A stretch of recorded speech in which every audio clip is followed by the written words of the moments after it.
Hello CA inter students, कैसे हैं आप सब dear?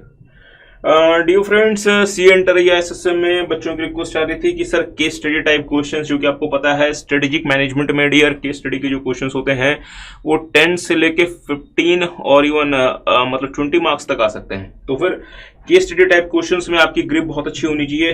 Case study type questions को आप सही से सॉल्व कर सकें, इसके लिए हमने आपके साथ करीबन करीबन आज से साल या सवा साल, 2 साल मतलब 1.5 साल पहले एक वीडियो शेयर की थी।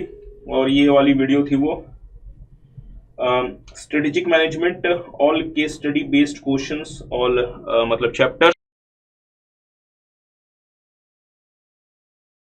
इशू पर आते हैं। हम आपके साथ इस वाले बुक में हमने आपके साथ डियर फ्रेंड्स 15 या 15 हमने एडिशनल या हम कह सकते हैं कि मतलब रीसेंट जो केस स्टडी टाइप जो इंस्टीट्यूट ने आपको आईसीआई ने आपके आरटीपीज या फिर एमटीपीज में मतलब सवाल दिए हुए हैं, वो हमने सारे के सारे क्वेश्चंस एक जगह इकट्ठा कर लिए हैं और हम आपके साथ इस वाले क्वेश्चंस का आंसर देखेंगे। तो जैसा कि हमने आपको बताया कि केस स्टडी को सॉल्व करने के लिए 3 स्टेप्स होते हैं। सबसे पहले प्रॉपर रीडिंग, बहुत ज्यादा कंसंट्रेशन के साथ रीड करना। दूसरा, जब आप रीडिंग कर रहे हैं तो उन प्रोविजंस को जो आपने अपने क्लासेस में पढ़ा था उसके साथ कोरिलेट करना कि हाँ यार यहां से ना कुछ बातें हमें याद आ रही हैं। और तीसरा, जब आपको ये बात कंफर्म हो गई कि यार इस वाले प्रोविजन को एग्जैक्टली हमने यहीं पे पढ़ा था तो आंसर इसका यही होना चाहिए, तो सिर्फ वो वाला आंसर टेप नहीं देना, इसको इस वाले केस स्टडी के हिसाब से जो केस स्टडी में फैक्ट्स दिए गए हैं उसके हिसाब से अपने आंसर को मॉडिफाई करना है और उसके अकॉर्डिंग उसको बना के लिखना। I you guys getting? I hope सबको बात समझ आई। तो फिर स्टार्ट करते हैं पहला क्वेश्चन। अच्छा, देखेंगे mister Batra is working in apex corporation. चलें साहब, अच्छा work is working in apex corporation, a leading manufacturer of electronic products. A leading manufacturer of electronic products, ये इलेक्ट्रॉनिक प्रोडक्ट्स के लीडिंग मैन्युफैक्चरर हैं। इलेक्ट्रॉनिक प्रोडक्ट्स का मतलब समझ पाए? जैसे सर इलेक्ट्रॉनिक प्रोडक्ट्स बोले तो electronic products dear wide range हो सकते हैं। इवन अगर आप TV, fridge, AC, washing machine वगैरह भी बनाते हैं वो भी इलेक्ट्रॉनिक प्रोडक्ट्स ही होते हैं जिनको आप होम अप्लायंसेस कैटेगरी में लेके जा सकते हैं, but still these are also electronic products. ठीक बात है। अच्छा, is considering whether to enter the fitness tracker and smartwatch technology market। Dear friends, मेरी बात पे ध्यान दीजिए। अभी आप क्या कर रहे हैं? अभी आप इलेक्ट्रॉनिक प्रोडक्ट्स में काम कर रहे हैं और आप कहां एंटर करना चाह रहे हैं?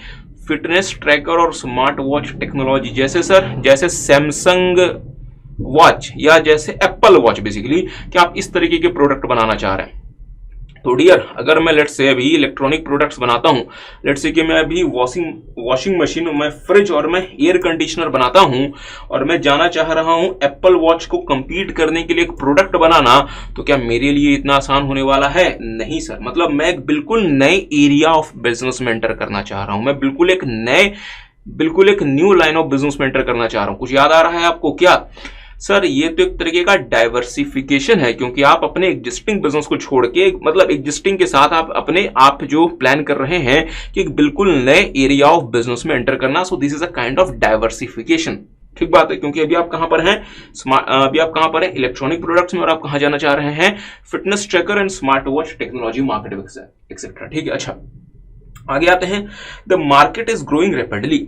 अच्छा, ये जो फिटनेस मतलब ट्रैकर का जो डियर फ्रेंड्स मार्केट है ना, ये रैपिडली ग्रो कर रहा है, but the competition is fierce, के साथ कंपटीशन भी बहुत ज्यादा है। ठीक है, तो इसका मतलब ये हुआ कि आपको कोई भी फैसला लेना है तो आपको सोच समझ लेना है। डियर फ्रेंड्स, मैं आपसे एक छोटी सी बात यहां पे करना चाहता हूं। मुझे बताएं, मैं कंपनी का सीईओ हूं, मैं अपनी मनमर्जी से किसी भी नए बिजनेस में एंटर कर जाऊं? नहीं सर, क्योंकि पैसा आपका नहीं है, पैसा साहब किसका है? शेयर होल्डर्स का। पैसा किसका है? शेयर होल्डर्स का।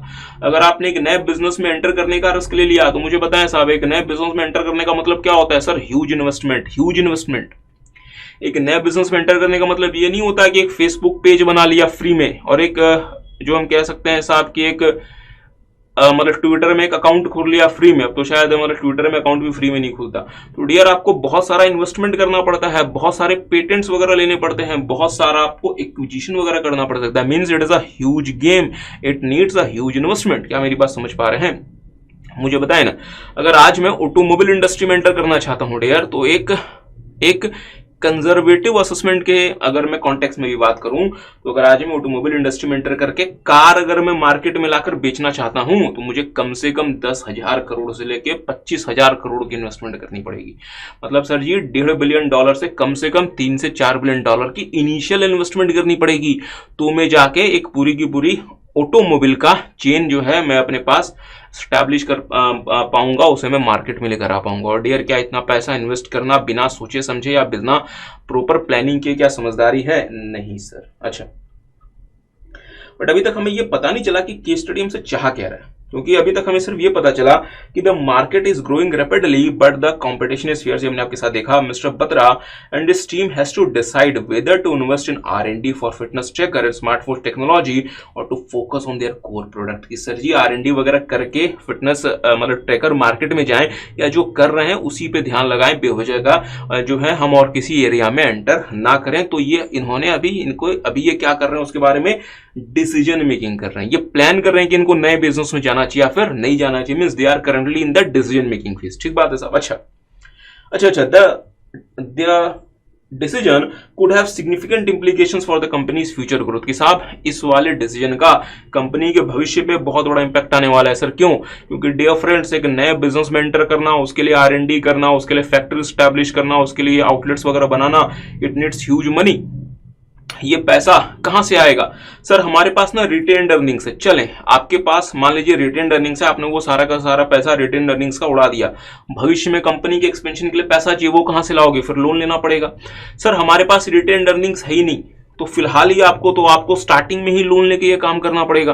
तो फिर क्या स्टार्टिंग में अगर आपने लोन लिया और अगर आपका लेट से वो वाला मतलब वेंचर जो है डियर, अगर वो आपको रिजल्ट नहीं देता तो फिर आपके लिए फिर परेशानी है, उस लोन का इंटरेस्ट भी तो पे करना पड़ेगा। तो इसका मतलब आपका बेट जो है वो गलत हो गया। तो बहुत सोच समझ के आपको डिसीजन लेना पड़ेगा, क्योंकि आपके कंपनी के ऑर्गेनाइजेशन के फ्यूचर में इसका डायरेक्ट इंपैक्ट आ सकता है और एक सिग्निफिकेंट इंपैक्ट आ सकता है। अच्छा, आते हैं आगे।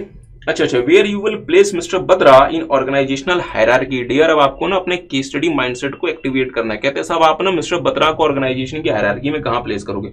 मुझे बताएं सारे बच्चे, मुझे सोच के बताएं ऑर्गेनाइजेशन की हायरार्की होती क्या है? सर ऑर्गेनाइजेशन में ना 3 लेवल्स होते हैं। कौन कौन से? टॉप या फिर कॉर्पोरेट, बिजनेस या फिर डिविजनल, फंक्शनल या फिर ऑपरेशनल। ठीक बात है। अच्छा, मिस्टर बत्रा को आप कहां रखेंगे? सर मिस्टर बत्रा कौन है? मिस्टर बी जो है साहब, ये वो हम कह सकते हैं कि मतलब पर्सन है जो कंपनी को एक नए बिजनेस में एंटर करने के बारे में प्लानिंग कर रहे हैं। तो आप इनको कहां पे रखेंगे? फंक्शनल लेवल पे? नहीं सर। कहां पे रखेंगे? बिजनेस लेवल पे? नहीं सर। मींस कहां पे रहेंगे? टॉप या फिर कॉर्पोरेट या फिर स्ट्रेटेजिक लेवल पे। क्योंकि साहब टॉप या फिर कॉर्पोरेट लेवल पे जो लोग होते हैं उनके पास ये राइट होता है इस चीज को चेक करने का कि क्या कंपनी को किसी नए बिजनेस में एंटर होना चाहिए, क्या कंपनी को किसी नए लाइन ऑफ बिजनेस में भी एंटर होना चाहिए या फिर नहीं होना चाहिए। तो इसका मतलब मिस्टर बत्रा को हम कहां पे रखना चाहते हैं? सर हम इनको रख सकते हैं इन दी कॉर्पोरेट या फिर top level of the organisational hierarchy. ठीक बात है। अच्छा, दूसरा है what are the dimensions of the decisions being taken by. मुझे बताएंगे साहब मिस्टर बत्रा जो भी डिसीजंस ले रहे हैं वो कैसे हैं? ऑपरेशनल नेचर के या स्ट्रेटेजिक नेचर के? सर स्ट्रेटेजिक नेचर के। क्या मतलब? सर मिस्टर बत्रा जो भी डिसीजन लेंगे उनका और उसका ऑर्गेनाइजेशन पे एक लॉन्ग टर्म इंपैक्ट आएगा, उसका ऑर्गेनाइजेशन के फ्यूचर पे डायरेक्ट इंपैक्ट आएगा। तो मिस्टर बत्रा को अपने डिसीजंस को क्या सोच समझ के लेना पड़ेगा? हाँ सर। तो मिस्टर बत्रा जो है डियर, ये कहां पे स्टैंड करते हैं? ऑर्गेनाइजेशन के टॉप या फिर कॉर्पोरेट लेवल पे। और ये जो भी डिसीजंस लेंगे वो कैसे होंगे? स्ट्रेटेजिक नेचर के। और स्ट्रेटेजिक नेचर के डिसीजंस का डायमेंशन क्या होता है? किसी को याद आ रहा है? Chapter number 3 of SM. अब आपको यहाँ पे साहब उसको मतलब मेंशन करना पड़ेगा। जैसे सर, जैसे large amount of organizational resources future of the organization से डायरेक्टली इंपैक्ट होता है। आपको जो है वो डियर यहाँ पे एक्सटर्नल फैक्टर्स को भी कंसिडर करना पड़ता है। यहाँ पे इसका जो है ये जो है साहब ये ना मतलब टॉप मैनेजमेंट के थ्रू लिया जाता है। सबसे पहली बात तो ये कि टॉप मैनेजमेंट के थ्रू लिया जाता है और ये फ्यूचर ओरिएंटेड होता है और ये जो है डियर ये मल्टी फेस्टेड होता है। So these are the dimensions of the strategic decisions which are being taken by any person. और यहाँ पे हमारे जो मतलब मैनेजर हैं कौन? बत्रा साहब। ये क्या है? बेसिकली हमारे स्ट्रेटेजिक लेवल के मैनेजर हैं, क्योंकि ये प्लान कर रहे हैं कि क्या कंपनी को किसी नए बिजनेस में एंटर करना चाहिए या फिर नहीं करना चाहिए। तो फिर आपको अपना आंसर स्ट्रक्चर करना पड़ेगा। कैसे? तो मेरे साथ साथ देखेंगे। Considering the facts given in the question as the decisions taken by mister Batra have organization wide impact. के साथ पूरे की पूरे ऑर्गेनाइजेशन में इसका असर पड़ेगा। Involves large commitments and have implications on the future. He is at the top और corporate level in the organisational hierarchy. तो सबसे पहले हमने बताया कि मिस्टर बी कहां स्टैंड करते हैं? ऑर्गेनाइजेशन के टॉप या फिर कॉर्पोरेट लेवल पे। ठीक बात है। अच्छा, at the top or corporate level, the decisions taken by the person is mainly strategic the major dimensions of strategic decisions are as follows, requires top management involvement, ठीक बात है, involves future, involves the means commitment of the organizational resources, consideration of the factors in the external environment, आपको इसका consideration करना पड़ेगा। अच्छा, significant impact on the long term prosperity of the firm, organization के future पे इसका significant impact आ सकता है, फ्यूचर ओरिएंटेड होते हैं और मल्टी फेस्टेड होते हैं और मल्टी बिजनेस कंसिक्वेंसेस भी हो सकते हैं, मींस इसके जो है आपके एक से ज्यादा मतलब बिजनेस पे इसका असर आ सकता है। So these are the major dimensions of any strategic decision जो कि हमारे इस केस में लिया जा रहा है। अच्छा, आगे बढ़ते हैं। एबीसी इंक का successful company in the health care industry, अच्छा हेल्थ केयर इंडस्ट्री में ये काम कर रहे हैं, was facing a decline due to outdated technology, was facing a decline due to outdated technology and lack of innovation। कहते साहब हमारा ना आईटी वगैरह पुराना हो गया और हम ना इनोवेशन नहीं कर पा रहे, इसलिए हम एक समय तो सक्सेसफुल कंपनी है बट हमारा ना मार्केट शेयर ना कम होता जा रहा है, हमारा मार्केट शेयर कम होता जा रहा है क्योंकि हम इनोवेशन वगैरह नहीं कर पा रहे, ठीक है। अच्छा, the company was losing market share, अच्छा the company was losing market share and struggling to retain customers, के हमारा मार्केट शेयर कॉन्टिन्यूसली कम होता जा रहा है और हम अपने कस्टमर बेस को रिटेन करने के लिए स्ट्रगल कर रहे हैं। अच्छा, in an effort to reverse the trend, अच्छा in an effort to reverse the trend, मतलब ट्रेंड कौन सा, हमारा मार्केट शेयर कम हो रहा है, कस्टमर्स हमें छोड़ के जा रहे हैं, हमारे प्रॉफिट्स वगैरह गिर रहे हैं, एक्सेट्रा एक्सेट्रा, इस ट्रेंड को रिवर्स करना, क्या कुछ याद आ रहा है आपको? जब कंपनी डियर ऐसे हालात में फंस जाओ और अगर आप उस ट्रेंड को रिवर्स करना चाहें, मींस आप कंपनी को टर्न अराउंड करना चाह रहे हैं, तभी तो आप उस ट्रेंड को रिवर्स कर सकते हैं। अच्छा, the management decided to implement a strategy. They hired new talent, invested in R&D and streamlined their operations to increase efficiency. Through these efforts, ABC Inc. was able to introduce new products and services. कि साहब इन्होंने ना नए products और services market में introduce कर दिए, reposition themselves in the market and eventually regain their competitive edge। कि साहब इन्होंने ना फाइनली अपने competitive edge को दोबारा से regain कर लिया। इसका मतलब इन्होंने अपने फॉल के प्रोसेस को रिवर्स कर दिया, डिक्लाइन के ट्रेंड को रिवर्स कर दिया। और साहब डिक्लाइन के ट्रेंड को रिवर्स करने के लिए आप क्या यूज करते हैं? Turn around strategy. और हाँ, सारे बच्चे बताएं, अगर मैं टर्न अराउंड स्ट्रेटेजी को समय से यूज ना करूं या अगर मेरी turn around strategy due to any reason fail हो गई तो फिर मुझे कहां जाना पड़ेगा? डाइवेस्टमेंट। अगर मेरी डाइवेस्टमेंट भी फेल हो गई तो मुझे कहां जाना पड़ेगा? लिक्विडेशन। क्या किसी को बात याद आ रही है? ठीक है, सब आगे बढ़ते हैं। अच्छा, the company's revenue and profits increased and they once again on the path of success। ठीक बात है सब। Discuss the strategy which has been implemented by the management of ABC Inc। तो साहब थोड़ी ये भी ना मई 2023 के आरटीपी में आया हुआ था, तो यहाँ से फैक्ट्स ऑफ द क्वेश्चन से हम क्लियरली आइडेंटिफाई कर सकते हैं कि कंपनी ने यहाँ पे टर्न अराउंड स्ट्रेटेजी अडॉप्ट की है। यहाँ पे डियर जब आप ना एग्जाम के समय में या एग्जाम हॉल में जब आप इन क्वेश्चन को अगर आप मतलब देखते हैं तो वहाँ पे इतना ईजी नहीं होता है डियर कि एग्जैक्टली आप जो टर्न अराउंड को यहाँ पे पिन पॉइंट आइडेंटिफाई कर पाए, क्योंकि यहाँ पे ना दो तीन यहाँ पे कंटेंडर और है। मैं ये क्या कहना चाहता हूँ इसके थ्रू, मैं क्या कहना चाहता हूँ, व्हाट आई मीन बाय के साथ दो तीन कंटेंडर और है यहाँ पे। पहला तो डियर यहाँ पे कंटेंडर है आपका बीपीआर, कि आप बिजनेस प्रोसेस री इंजीनियरिंग कर लें, और दूसरा जो आपका कंटेंडर है डियर फ्रेंड्स वो है आपका अच्छा सेकंड जो आपका जो है कंटेंडर है, दैट इज अ बेंचमार्किंग। क्योंकि अगर एक कंपनी मतलब डिक्लाइन में जा रही है तो वो बीपीआर भी कर सकती है, वो बेंचमार्किंग भी कर सकती है। और हाँ, अगर एक कंपनी डिक्लाइन में जा रही है और कंपनी को लगता है यार कि मेरी जो स्ट्रेटेजी है उसकी वजह से ही हमें वो मतलब रिजल्ट नहीं मिल रहा, तो ऐसे सिचुएशन में डियर फ्रेंड्स वो जो कंपनी है ना वो स्ट्रेटेजिक ऑडिट भी कर सकती है। ऐसे सिचुएशन में कंपनी स्ट्रेटेजिक ऑडिट भी कर सकती है। Are you guys getting? तो यहाँ पे दो तीन हमारे पास कंटेंडर है अच्छे, तो फिर आपको देखना पड़ेगा कि इन सारे के सारे कंटेंडर में से पिक एंड चूज करना और इवेंचुअली आप किसे सिलेक्ट करते हैं। तो यहाँ पे मैं इवेंचुअली किसे सिलेक्ट कर पाने की पोजीशन में हूँ? टर्न अराउंड, क्योंकि यहाँ पे ना कुछ आपको ना हिंट दिए गए। पहला हिंट क्या है कि साहब कंपनी के ना मार्केट शेयर कंपनी का लूज हो रहा है, कंपनी के प्रोडक्ट्स मतलब सर्विसेज वगैरह अनकंपिटिटिव होते जा रहे हैं और कंपनी मार्केट शेयर लूज कर रही है, कंपनी कस्टमर्स को लूज कर रही है और कंपनी इस ट्रेंड को रिवर्स करना चाहती है। So this is the biggest hint जो कि आपको इस केस स्टडी में मिल सकता था कि कंपनी अपने ट्रेंड के प्रोसेस को रिवर्स करना चाह रही है। क्या किसी को बात समझ आ रही है? The company was losing and they in an effort to reverse the trend, क्योंकि डियर ये ट्रेंड को रिवर्स करना इसके लिए आपको टर्न अराउंड करना पड़ता है।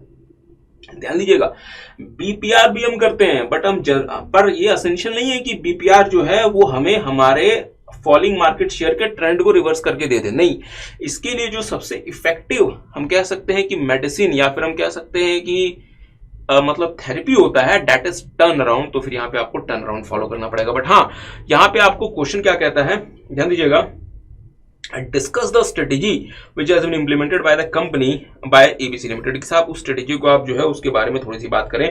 तो आप टर्न अराउंड के बारे में यहाँ पे क्या बात कर सकते हैं कि डियर, सबसे पहले तो आपको ये बताना है कि considering the facts given in the मतलब क्वेश्चन कि यहाँ पे एबीसी ने क्या ऑप्ट किया है, टर्न अराउंड स्ट्रेटेजी। ठीक है, अब टर्न अराउंड स्ट्रेटेजी के बारे में आपको कुछ यहाँ पे बातें करनी होगी डियर। एग्जाम में 5 नंबर का क्वेश्चन आएगा तो सिर्फ ये लिख देना कि कंपनी ने टर्न अराउंड स्ट्रेटेजी अडॉप्ट की है, शायद इंस्टीट्यूट आपको आधा नंबर दे दे, बट हमें ऐसा नहीं करना। हमें ना यहाँ पे टर्न अराउंड के बारे में ना 2-3 बातें लिखनी पड़ेंगी। तो हमें लिखना पड़ेगा यहाँ पे ना कि कुछ मतलब डेंजर साइंस होते हैं टर्न अराउंड के, मतलब कुछ ऐसे साइंस होते हैं जो साइंस अगर हमें और हमें हमारे ऑर्गेनाइजेशन में अगर दिखाई पड़े तो हमें टर्न अराउंड कर लेना चाहिए।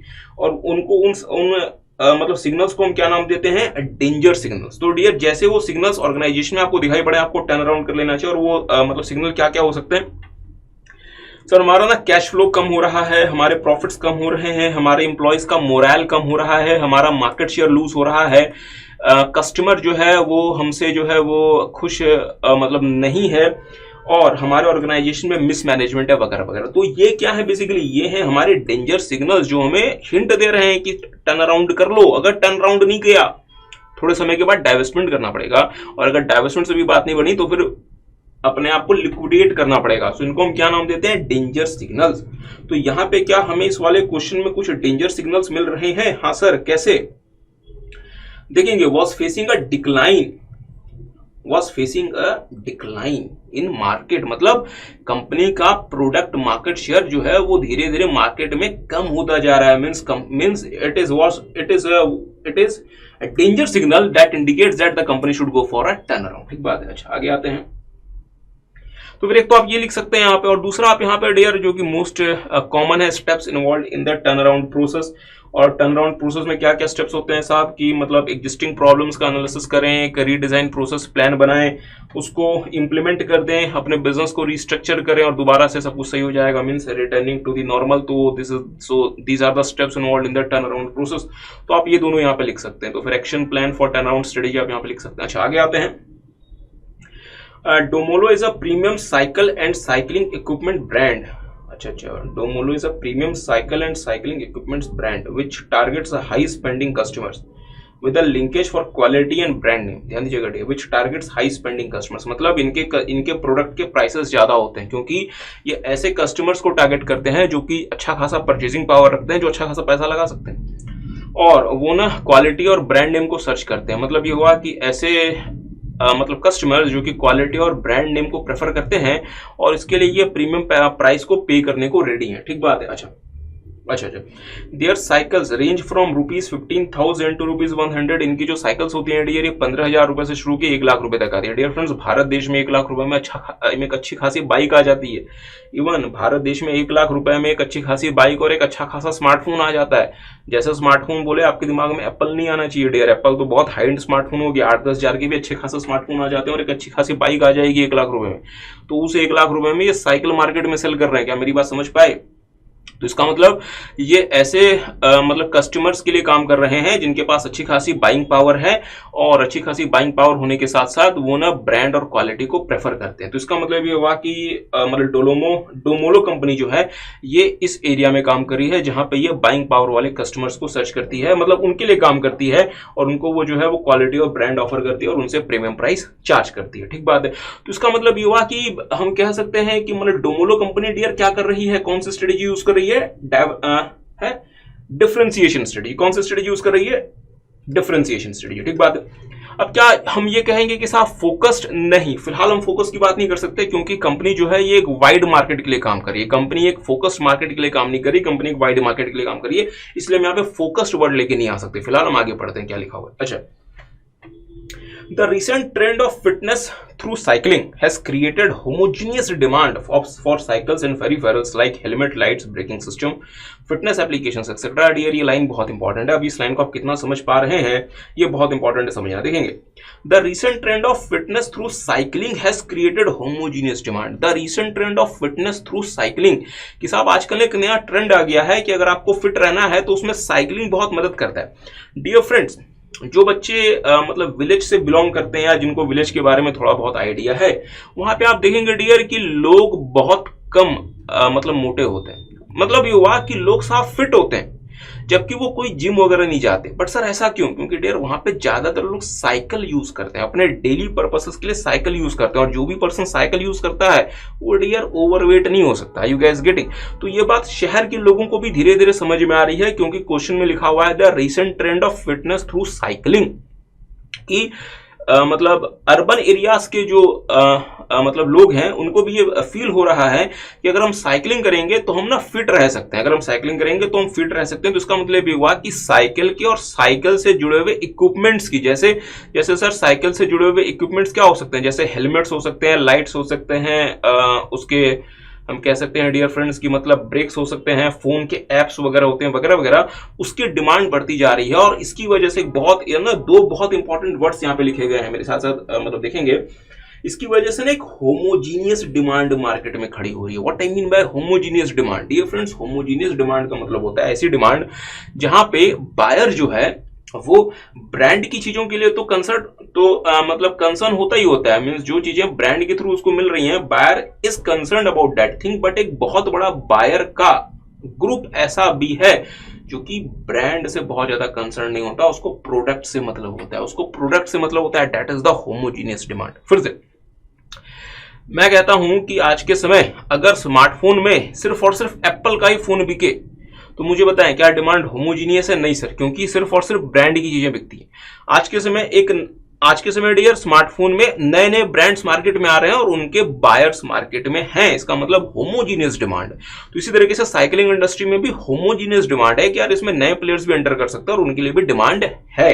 You guys getting? ठीक बात। अच्छा, The customer base have grown 150% in last 3 months. Dear, देखेंगे the customer base has grown 150% in last 3 months। कि साहब लास्ट 3 महीने में कस्टमर बेस 150% बढ़ गया। मतलब अगर 3 महीने पहले अगर कस्टमर जो साइकिल वगैरह परचेज करते अगर वो 1 लाख थे, आज वो बढ़ गए 2.5 लाख कस्टमर्स हो गए। मतलब युवा के साथ 3 महीने में 150% की ग्रोथ अगर कोई इंडस्ट्री आपको अगर दिखाई पड़ती है जिसमें 3 महीने में साहब 150% की ग्रोथ हो, तो आपको सब कुछ छोड़ के उस इंडस्ट्री में एंटर कर जाना चाहिए यार, कि अगर इतनी ज्यादा ग्रोथ है तो आपको भी कुछ ना कुछ वहां से मिल जाएगा। तो फिर यहां पे अच्छा मिस्टर विजय है हमारे, mister Vijay who is an investor, जो कि इन्वेस्टर है, wants to tap in this industry and bring about cheaper options to people who can not spend so much.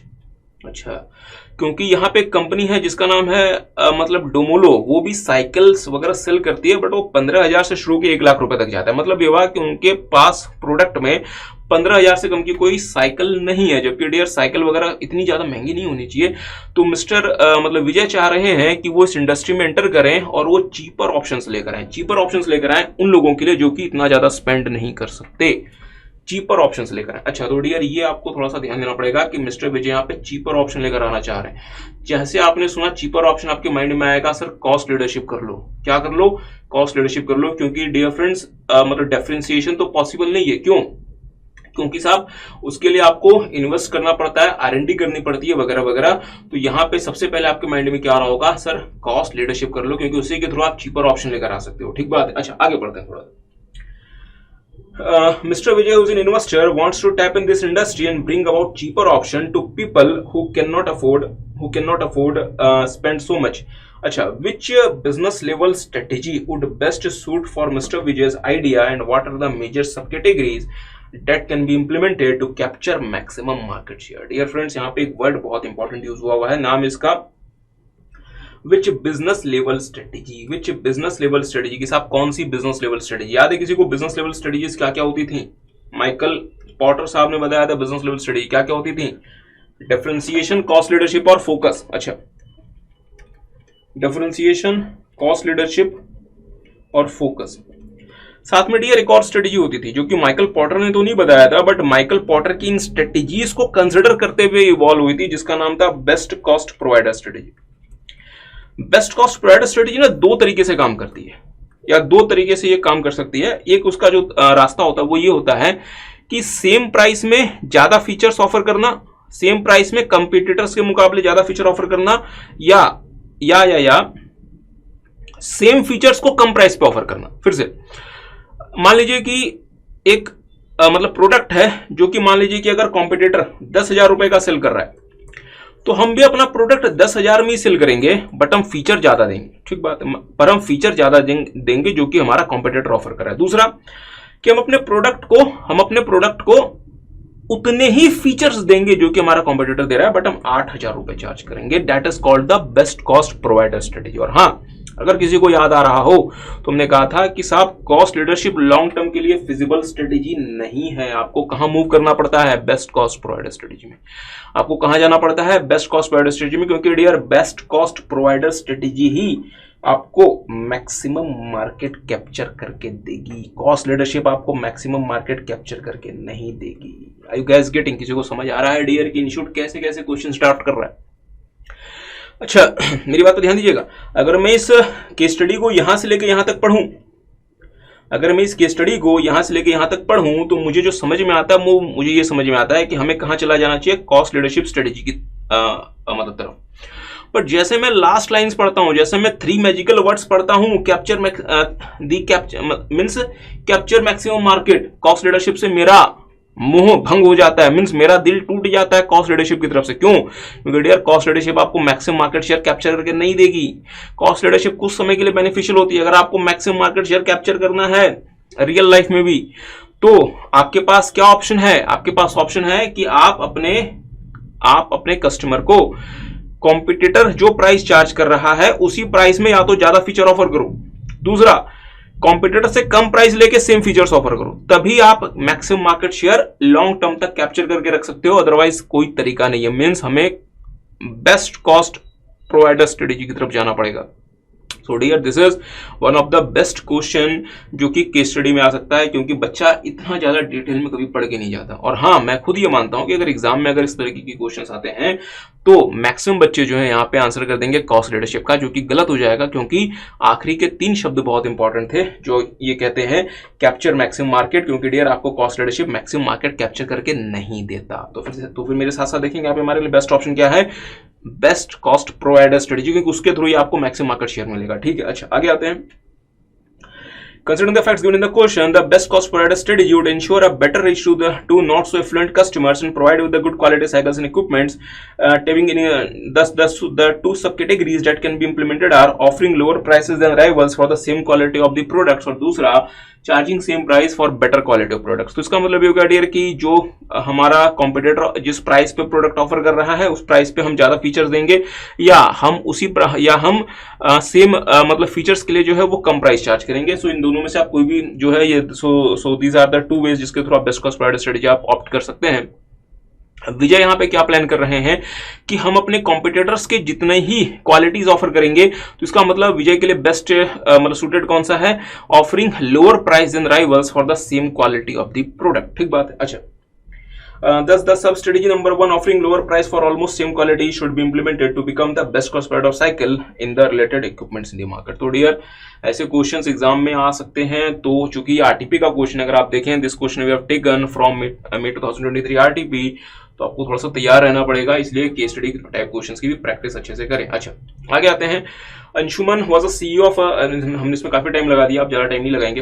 Anshuman was a CEO of a struggling company. चले, तो dear एक struggling company के पास क्या option होता है कि struggling company क्या कर ले? सर वो टर्न अराउंड कर ले, वो बेंचमार्किंग कर ले, वो बीपीआर कर ले, वो स्ट्रेटेजिक ऑडिट वगैरह कर ले। ठीक बात है। अच्छा, despite the challenges he believed in the potential of his team, चले, and was determined to turn the company around. To turn the company around मतलब यहाँ पे अंशुमन क्या करना चाहते हैं? टर्न अराउंड करना चाहते हैं।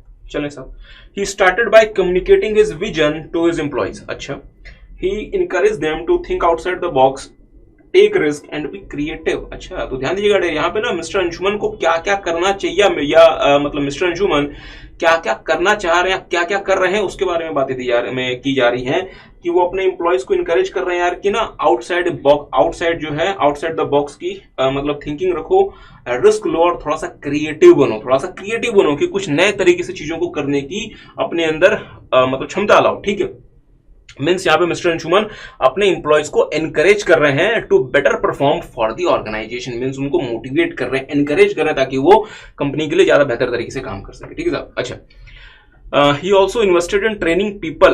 He also invested in training programs to help employees develop new skills. कि अगर आपको एम्प्लॉयज को ज्यादा बेहतर अगर ऑर्गेनाइजेशन के लिए बनाना है तो आपको उनकी स्किल्स को बढ़ाना पड़ेगा, जो कि मिस्टर अंशुमन यहाँ पे कर रहे हैं. He regularly recognizes and rewards employees for their hard work, which increases their job satisfaction. commitment. अच्छी बात है. As a result, the company began to see positive change. अच्छा, इन्होंने कहा कि इसकी वजह से कंपनी में डियर पॉजिटिव चेंज आना शुरू हो गया.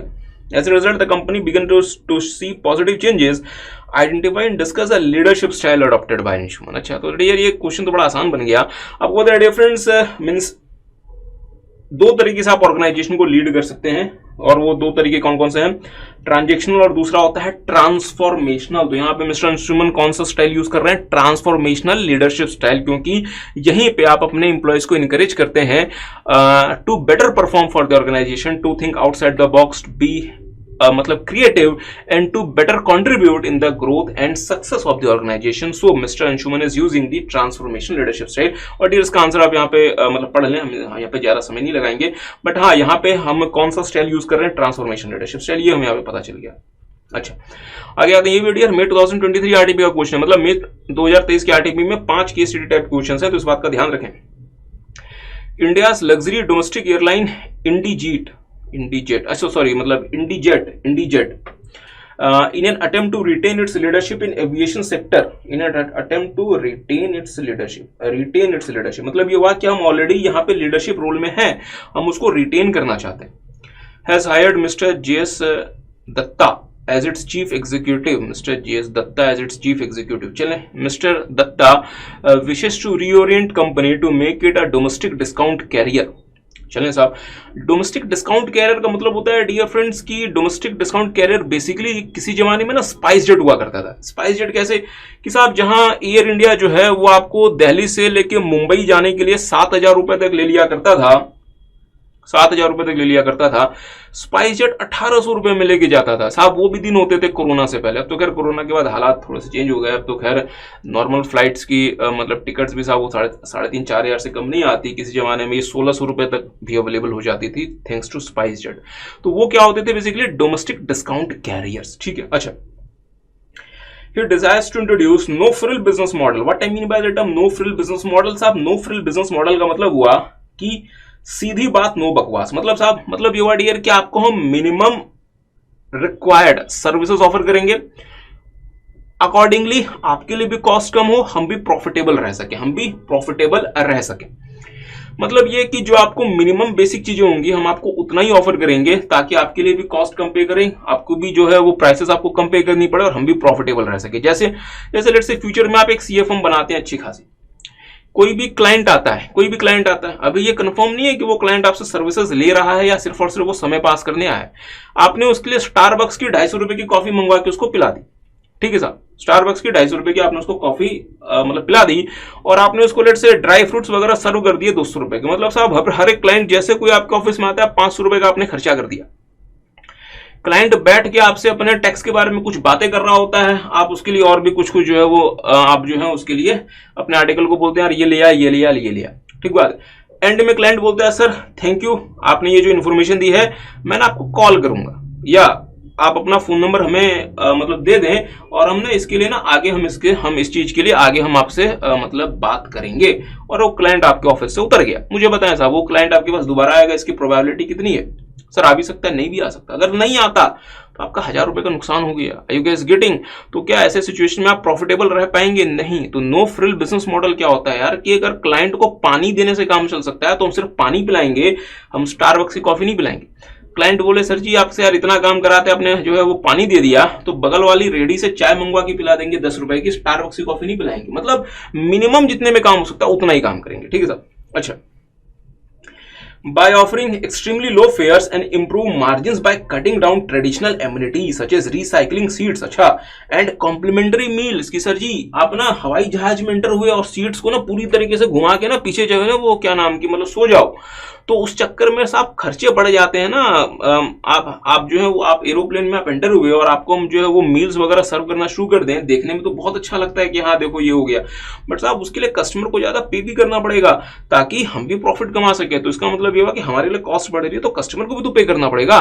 बट साहब मुझे एक बात बताएं, मुझे दिल्ली से लेट से बंबई जाना है, अगर सेम मुझे पता है साहब 2 घंटे मुझे लगाने हैं, एक एयरलाइंस कह रही है कि हम आपको ना रिसाइकलिंग सीट देंगे और हम ना आपको ना इन फ्लाइट फूड सर्व करेंगे 5,000 रुपए।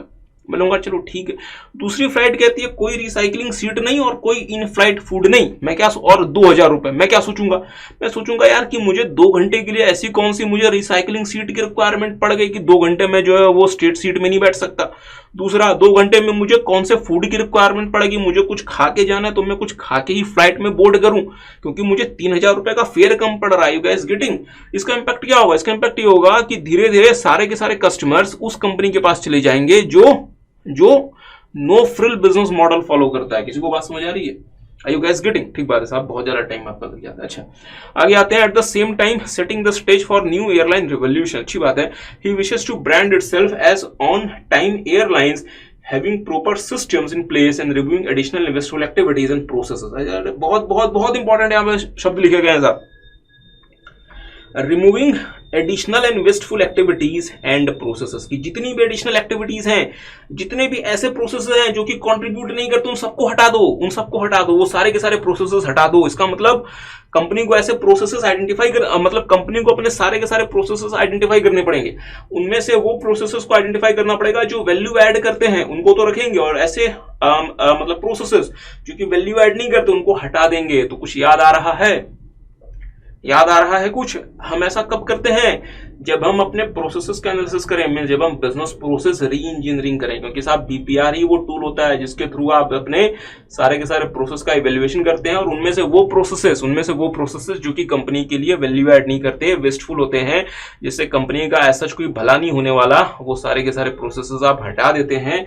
That is called BPR, business process री इंजीनियरिंग। क्योंकि साहब बीपीआर में क्या होता है? Radical redesigning of business process to achieve dramatic improvement in cost, profit and other performance measures। ठीक बात है। मीन्स सबसे पहले तो साहब रेडिकल रीथिंकिंग, देन रेडिकल री means design of the business process. ठीक बात है। क्योंकि आपको क्या चाहिए? ड्रामेटिक इंप्रूवमेंट चाहिए अपने परफॉर्मेंस में, कॉस्ट में या फिर अपने प्रॉफिट इंडिकेटर्स में। ठीक बात है। तो अगर यहाँ पे इंडीजेट अपने आप को ऑन टाइम फ्लायर बनाना चाहती है, नो फ्रिल बिजनेस मतलब मॉडल में अगर जाना चाहती है, प्रॉफिटेबल रहना चाहती है ताकि और साथ में कस्टमर्स के लिए भी कॉस्ट कम पड़े, तो इसके लिए यहाँ पे इंडीजेट को अपने सारे के सारे वेस्टफुल एक्टिविटीज को रिमूव करना पड़ेगा। इसके लिए इंडीजेट को बीपीआर करना पड़ेगा। अच्छा तो इन्होंने कहा हुआ what steps will you advise to mister Datta, कि साहब मिस्टर दत्ता को आप क्या क्या स्टेप्स एडवाइस करेंगे? याद करें बीपीआर में क्या क्या स्टेप्स होते थे। सबसे पहले तो डियर ऑब्जेक्टिव्स पता होने चाहिए कि बीपीआर क्यों कर रहे हो। अच्छा, मैंने कहा कि मेरे कॉम्पिटिटर ने बीपीआर कर लिया और मैंने कुछ नहीं सोचा, कुछ नहीं समझा, मैंने भी आके बीपीआर कर दिया। क्या ये कोई समझदारी है? नहीं सर, ये कोई समझदारी नहीं है कि आपके कॉम्पिटिटर ने बीपीआर कर दिया, आपने एज इट इज अपने यहां भी बीपीआर कर लिया। नहीं, आप अपने ऑब्जेक्टिव्स को देखो, आपके ऑब्जेक्टिव्स के हिसाब से क्या बीपीआर करना जरूरी है। नहीं सर जी, मैनेजमेंट को रखता है बीपीआर कर दो। साहब मैनेजमेंट के लगने से नहीं होगा। देखो कि क्या कस्टमर को उसका कोई बेनिफिट मिलता है, मींस देखो साहब कस्टमर हमसे चाहता क्या है, means identify customer and determine there needs. अच्छा, तो चले, हमें लगता है यार कि कस्टमर भी ना वेस्टफुल एक्टिविटीज को हटाना चाहता है। कस्टमर भी चाहता है यार कि मुझे ना 2,000 रुपए में आप हवाई जहाज से बंबई लेके चले जाओ, मुझे रिसाइकलिंग सीट नहीं चाहिए, मुझे इन फ्लाइट मील वगैरह कुछ नहीं चाहिए, मुझे 2,000 रुपए में आप जो है वो फ्लाइट में लेके चले जाओ, मैं 5,000 रुपए देने को रेडी नहीं हूं। ठीक बात है, मींस कस्टमर भी यही चाहता है। तो फिर हमें अब हमारा एग्जिस्टिंग प्रोसेस स्टडी करना पड़ेगा, हमें रीडिजाइन प्रोसेस प्लान बनाना पड़ेगा और उस रीडिजाइन प्लान को इंप्लीमेंट करना पड़ेगा। तो जो साहब जो रेगुलर स्टेप्स होते थे बीपीआर के। अच्छा, तो आगे बढ़ते हैं तो देखेंगे साहब मतलब determining objectives, identify customers and means determine there needs, study existing process, formulate a redesign process plan and implement the redesign plan. फिर आगे आते हैं थोड़ा सा मार्च 2023 के आरटीपी का क्वेश्चन है। अगेन ये बहुत इंपॉर्टेंट क्वेश्चन लग रहा है। Jeff Inc, a leading USA based mobile company, decides to make India a hub for the company's Android mobile. अच्छा, having largest storage memory to be manufactured in collaboration with the Desi group, a leading Indian mobile manufacturer. अच्छा, कहते साहब एक company जिनका नाम है Jeff ink, जो कि यूएसए बेस्ड कंपनी है, जो कि एंड्रॉइड बेस्ड स्मार्टफोन्स बनाती है, वो ना इंडिया में एक इंडियन कंपनी के साथ मिलके स्मार्टफोन्स बनाना चाहती है। इंडिया में इंडियन कंपनीज के साथ मिलकर स्मार्टफोन बनाना चाहती है। ठीक है, अच्छा आगे आते हैं। The production is to be exported to the company's home market as well as to other European countries। कि साहब ये जो प्रोडक्ट हम बनाएंगे ना, इसको हम एक्सपोर्ट करेंगे अमेरिका में, क्योंकि हम अमेरिकन कंपनी, और साथ में हमने इसको एक्सपोर्ट करेंगे टू द यूरोपियन कंट्रीज। ठीक है, तो इसका मतलब हम ना इसको एक्सपोर्ट करेंगे भारत में बना के, means make India make for the world. ठीक, means make in India make for the world. ठीक बात। अच्छा, what is this growth strategy called? What is this growth strategy called? अच्छा, point out the most important advantages both the companies expect from such strategic collaboration। Dear यहाँ पे ना दो तीन बहुत अच्छी अच्छी बातें आपसे करने की हैं। अब डियर देखें, लगाने की का बहुत सारा समय लगाया जा सकता है डियर, बट इतना समय आपके पास नहीं होता, हमारे पास भी थोड़ा सा कम समय है। चलिए फिर जल्दी जल्दी बात करते हैं। देखेंगे मेरे साथ साथ डियर, डिफरेंस ध्यान दीजिएगा। यहां पे शब्द लिखे गए हैं, what is this growth strategy called. मुझे कोई बताना चाहेगा ग्रोथ स्ट्रेटेजी क्या क्या होती है? सर एक तो होता है इंटेंसिफिकेशन, एक होता है इंटेंसिफिकेशन, एक होता है डाइवर्सिफिकेशन, एक होता है मर्जर्स एंड एक्विजिशंस, एक होता है साहब स्ट्रेटेजिक अलायंस। ठीक बात है। इंटेंसिफिकेशन में तीन चीजें होती हैं, क्या क्या? प्रोडक्ट डेवलपमेंट, मार्केट डेवलपमेंट और मार्केट पेनिट्रेशन। साहब उसको आप कैसे भूल सकते हैं? अच्छा, डाइवर्सिफिकेशन चार तरीके से होता है, क्या क्या? Vertically integrated, horizontally integrated, concentric and conglomeratic. Mergers acquisitions भी चार तरीके के हो सकते हैं, क्या क्या? Vertically integrated, horizontally integrated, congeneric और दी कॉन्ग्लोमरेटिक। ठीक बात है। और लास्ट में आता है स्ट्रेटेजिक अलायंस, लास्ट में आता है स्ट्रेटेजिक अलायंस। अच्छा, यहां पे हो क्या रहा है? यहां पे जो कंपनी है जेफ इंक, अगर आप जेफ इंक के पॉइंट ऑफ व्यू से सोचे, क्योंकि जेफ इंक यहां पे जो भी कर रहा है जेफ इंक कर रहा है। जेफ इंक यहां पे जो है वो स्मार्टफोन बनाने वाली कंपनी। अगर यहां पे लिखा होता कि जेफ इंक जो है वो अमेरिका में स्मार्टफोन सेल करता था, वो भारत में भी आ गया स्मार्टफोन को बेचने के लिए, भारत में भी आ गया स्मार्टफोन को बेचने के लिए, तो आप जेफ इंक के पॉइंट ऑफ व्यू से इसको क्या नाम देते? Sir market development. अब क्या नाम देते? Market development. क्या आप पहले यूएसए में काम करते थे, आप इंडिया में भी आ गए? ठीक बात है। बट क्या यहां पे ऐसा कुछ लिखा हुआ है? नहीं सर।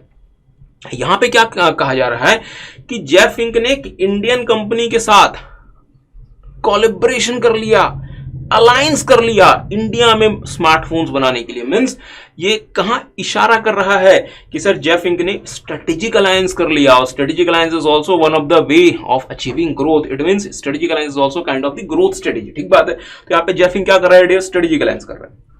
चले, so what is this growth strategy called? Strategic alliance, क्योंकि जेफ इंक यहां पे भारतीय कंपनी के साथ मिलकर स्ट्रेटेजिक अलायंस कर रहा है। डियर फ्रेंड्स, मैं एक छोटी सी बात यहां पे कहना चाहता हूं। स्ट्रेटेजिक अलायंस में दो कंपनीज आती हैं और अलायंस करती हैं, और ये दो कंपनीज का जो अलायंस होता है, यहाँ पे दो तीन इंपॉर्टेंट बातें होती है। पहली बात ये होती है कि दोनों कंपनीज ना अपने अपने इंडिविजुअल कैपेसिटी में रहती हैं। मींस दोनों कंपनीज अपने अपने इंडिविजुअल कैपेसिटी में रहती हैं, दोनों कंपनीज इंडिविजुअल कैपेसिटी में सर्वाइव करती हैं। एक कंपनी दूसरी कंपनी का एक्विजिशन या मर्जर वगैरह नहीं कर लेती। दूसरा, दो कंपनीज इंडिया स्ट्रेटेजिक अलायंस में तभी एंटर होती है जब दोनों कंपनीज को फायदा होता है। दो कंपनी स्ट्रेटेजिक अलायंस में तभी एंटर होते हैं जब दोनों कंपनीज को फायदा होता है। जैसे जैसे मारुति प्लस मतलब टोयोटा, इन दोनों ने स्ट्रेटेजिक अलायंस किया और इसका दोनों कंपनीज को फायदा हुआ। और कैसे फायदा हुआ इसके बारे में मैंने आपके साथ पहले भी बात की, यहाँ पे बात नहीं करते। स्ट्रेटेजिक अलायंस के चार एडवांटेजेस होते हैं। क्या हमने आपको शॉर्टकट दिया था? पीसो। पी बोले तो पॉलिटिकल, ई बोले तो इकोनॉमिकल, ओ ऑर्गेनाइजेशनल और एस बोले तो स्ट्रेटेजिक। तो यहां पे आपका आंसर कहां पे आएगा? स्ट्रेटेजिक अलायंस की तरफ आएगा। तो देखेंगे, considering the facts given in the question, Jeff Inc of USA and Desi group of India opted for strategic alliance as their growth strategy. ठीक है, और इसका आपको यहाँ पे एडवांटेज लिखना है, क्योंकि यहाँ पे क्वेश्चन कहता है point out the most important advantages both the companies expect from such strategy या फिर कोलैबोरेशन। तो साहब चार उसके एडवांटेजेस होते हैं, organizational, economic, strategic and political. ठीक बात।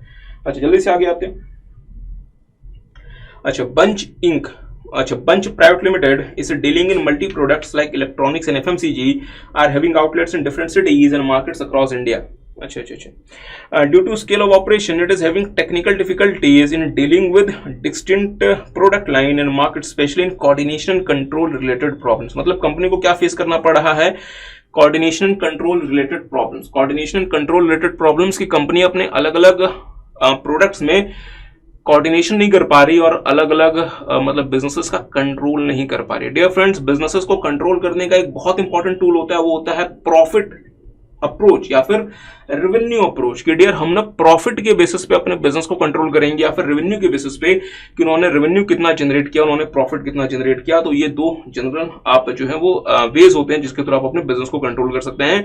यहाँ पे कंपनी अपने अलग अलग मतलब बिजनेसेस को जो है डियर वो कोऑर्डिनेट नहीं कर पा रही और सही तरीके से कंट्रोल नहीं कर पा रही। अच्छा, identify and suggest the an ideal organizational structure for Bunch private limited in resolving the problem.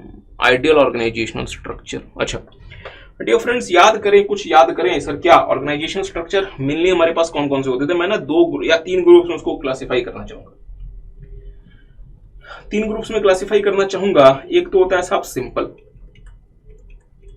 एक होता है फंक्शनल, एक होता है डिविजनल। ठीक बात है, चलें 4 ग्रुप में क्लासिफाई कर दें। अब फिर यहां पे इसका एडवांस वर्जन आना शुरू हो जाता है। एक होता है एम फॉर्म या मल्टी डिविजनल और एक होता है एसबीयू। एक होता है मैट्रिक्स और एक तब होता है जब हम अपने पास बहुत सारी चीजें मेंटेन नहीं करना चाहते। इसमें एक आता है आवर ग्लास और एक होता है डियर आपका नेटवर्क। ठीक है, so this is how we can classify the organizational structure. ये आप सबको पता है। अच्छा, ये जो 3 हमारे ऑर्गेनाइजेशनल स्ट्रक्चर होते हैं dear, these are the very basic organization structure जो कि एक बड़ी कंपनी के लिए सूटेबल नहीं होता, जो कि एक मल्टी प्रोडक्ट कंपनी के लिए सूटेबल नहीं होता। ये बात तो हमें जो है वो मतलब कंफर्म हो गई कि जो 3 जो ऑर्गेनाइजेशन स्ट्रक्चर होते हैं ये इनिशियल स्टेजेस की कंपनीज के लिए सूटेबल होता है। ठीक बात। इवन जो हमारा जो पहला जो ऑर्गेनाइजेशन स्ट्रक्चर है सिंपल, ये तो साहब किसी के लिए भी मतलब सूटेबल नहीं, ये तो वन मैन शो है बेसिकली। ठीक है। अच्छा, अगर आपकी कंपनी मल्टी प्रोडक्ट कंपनी है, अगर आपकी कंपनी मल्टी बिजनेस कंपनी है, तो साहब ये तीनों आपके लिए सूटेबल नहीं है। These organization structures are at all not suitable for you. इसके बारे में ज्यादा बात नहीं करते। इनका एडवांस वर्जन आता है फिर एम फॉर्म या फिर एसबीयू। एम फॉर्म या फिर एसबीयू। ठीक बात। अच्छा, एसबीयू जो ऑर्गेनाइजेशन स्ट्रक्चर होता है डियर फ्रेंड्स, वो इन सब में बेस्ट होता है। इन सब में बेस्ट होता है। कैसे? अब कैसे, इसके बारे में हमने आपके साथ रिवीजन वीडियोस में बात की थी। SBU organization structure is best in among all, but SBU में डियर 2 बहुत बड़ी समस्या होती है। 2 बहुत बड़ी समस्या होती है। समस्या कह लें यार ये कह लें कि अगर आप जो है वो साहब अगर आप ऑडी परचेज करेंगे तो फिर आप ये एक्सपेक्ट करें अगर आप ऑडी परचेज कर रहे हैं और आपको मारुति वाला माइलेज मिल जाए तो फिर वो सही नहीं रहेगा ना। तो या तो फिर आप हम कह सकते हैं कि मतलब माइलेज के लिए अगर आप चले जाएं या फिर आप ऑडी परचेज कर लें, साहब दोनों चीजें फिर साथ में कैसे मिलेंगी। अच्छा, आप लोगों नहीं सर हमें तो हमर चलाना है और हमें जो मतलब माइलेज चाहिए वो हमें चाहिए एक 100 सीसी बाइक का, सो दिस इज नॉट पॉसिबल। अच्छा, तो एसबीयू के साथ वही बात। एसबीयू डियर एक बहुत ही ज्यादा कॉम्प्रिहेंसिव ऑर्गेनाइजेशनल स्ट्रक्चर होता है जिसमें एक एडिशनल लेयर ऑफ मैनेजमेंट भी होता है। ठीक बात है, जिसको हम एसबीयू मैनेजर्स कहते हैं। It is a additional layer of management और एक एडिशनल लेयर ऑफ मैनेजमेंट होने की वजह से डियर जो है वो कॉस्ट बढ़ जाती है। ये बात आपको पता है। ठीक। अच्छा, एसबीयू में जाने से पहले या एसबीयू के पहले कौन इन्वेंट हुआ था? एम फॉर्म या फिर मल्टी डिविजनल ऑर्गेनाइजेशन स्ट्रक्चर। और इसको इन्वेंट करने का सबसे बड़ा रीजन क्या था कि जो हो 19 मतलब 20s में कंपनीज जो है डियर वो बड़ी बनती जा रही थी, बड़ी कंपनीज बनती जा रही थी। 1920s में कंपनी बड़ी बनती जा रही थी। कैसे? हाँ डियर फ्रेंड्स, 1920s में ही कंपनीज बड़ी बनना शुरू हो गई थी। कंपनीज बड़ी बनना शुरू हो गई थी। यूरोप में इंटीग्रेशन शुरू हो गया था, बट सर उसके बाद तो वर्ल्ड वार वगैरह हो गए थे, उसके बाद काफी सारी चीजें हैं। वर्ल्ड वार हुई थी बट साहब इंटीग्रेशन शुरू हो गया था, एक्सपेंशन शुरू हो गया था, बिजनेसेस बड़े बनने शुरू हो गए थे। ठीक बात है। जैसे बिजनेसेस बड़े बनने शुरू हो गए, मतलब जैसे एक कंपनी में 5 या 6 बिजनेसेस आ गए, कंपनी के पास 2 बहुत बड़ी परेशानी आई। एक तो परेशानी है साहब कि अब इनको कोऑर्डिनेट कैसे करें, दूसरा इनको कंट्रोल कैसे करें। कंट्रोल कैसे करें, कोऑर्डिनेट कैसे करें मतलब साहब कोऑर्डिनेट कैसे करें मतलब इन सारे के सारे बिजनेसेस को कैसे एक साथ लेके चलें, कैसे एक साथ लेके चलें। मतलब यू आर डियर कि किस बिजनेस के लिए स्ट्रेटजी बनाएं, क्या स्ट्रेटजी बनाएं, हर बिजनेसेस के लिए स्ट्रेटजीज अलग अलग से बनाएं, कंपनी का सीईओ के लिए क्या क्या कर सकता है वगैरह वगैरह, और कंट्रोल कैसे करें मींस कौन सा बिजनेस हमारा कैसा परफॉर्म कर रहा है, किस बिजनेस में फर्दर इन्वेस्टमेंट की रिक्वायरमेंट है, किस बिजनेस से पैसा हमें निकाल लेना चाहिए, किस बिजनेस का फ्यूचर अच्छा लग रहा है, किसका नहीं लग रहा वगैरह वगैरह। मींस किस बिजनेस का मैनेजर जो है वो अपना काम सही तरीके से कर रहा है, किसका प्रमोशन करना चाहिए, किसको कंपनी से बाहर निकालना चाहिए, इन सब की बहुत बड़ी समस्या हो गई थी। तो इन दोनों इश्यूज को डील करने के लिए एक नया ऑर्गेनाइजेशनल फॉर्म मार्केट में आया था जिसका नाम था एम फॉर्म या multi divisional organization structure. Multi divisional organizational structure divisional organization structure से कैसे अलग है? मल्टी डिविजनल ऑर्गेनाइजेशन स्ट्रक्चर के पास उस हम कह सकते हैं कि मतलब मैनेजर के पास सारी की सारी अथॉरिटीज होती हैं कि वो अपने बिजनेस का प्रॉपर तरीके से मैनेजमेंट कर सकता है, एक्सेप्ट जो स्ट्रेटेजिक इश्यूज होते हैं साहब वो कंपनी के हम कह सकते हैं कि मतलब सीईओ के पास होते हैं। दूसरा, यहाँ पे कंपनी जो है डियर, यहाँ पे हम कह सकते हैं जो हेड ऑफिस है ये इन हम कह सकते हैं कि मतलब बिजनेसेस को कंट्रोल भी करना शुरू कर देता है। और साहब वो मतलब कंट्रोल कैसे करता है? कॉस्ट के एस्पेक्ट पे कर सकता है कि साहब आपकी कॉस्ट कितनी है, बाकियों की कॉस्ट कितनी है। रेवेन्यू के एस्पेक्ट पे कर सकता है कि आपका रेवेन्यू कितना है, बाकियों का रेवेन्यू कितना है। और प्रॉफिट फैक्टर पे कर सकता है कि आपका प्रॉफिट कितना है, बाकियों का प्रॉफिट कितना है, वगैरह वगैरह। So these are some of the ways जिसके थ्रू यहाँ पे कंट्रोल भी किया जा सकता है। So multi division structure was best intended या फिर was intended for the better control and coordination of among the various हम कह सकते हैं कि मतलब बिजनेसेस ऑफ एन ऑर्गेनाइजेशन। ठीक बात है।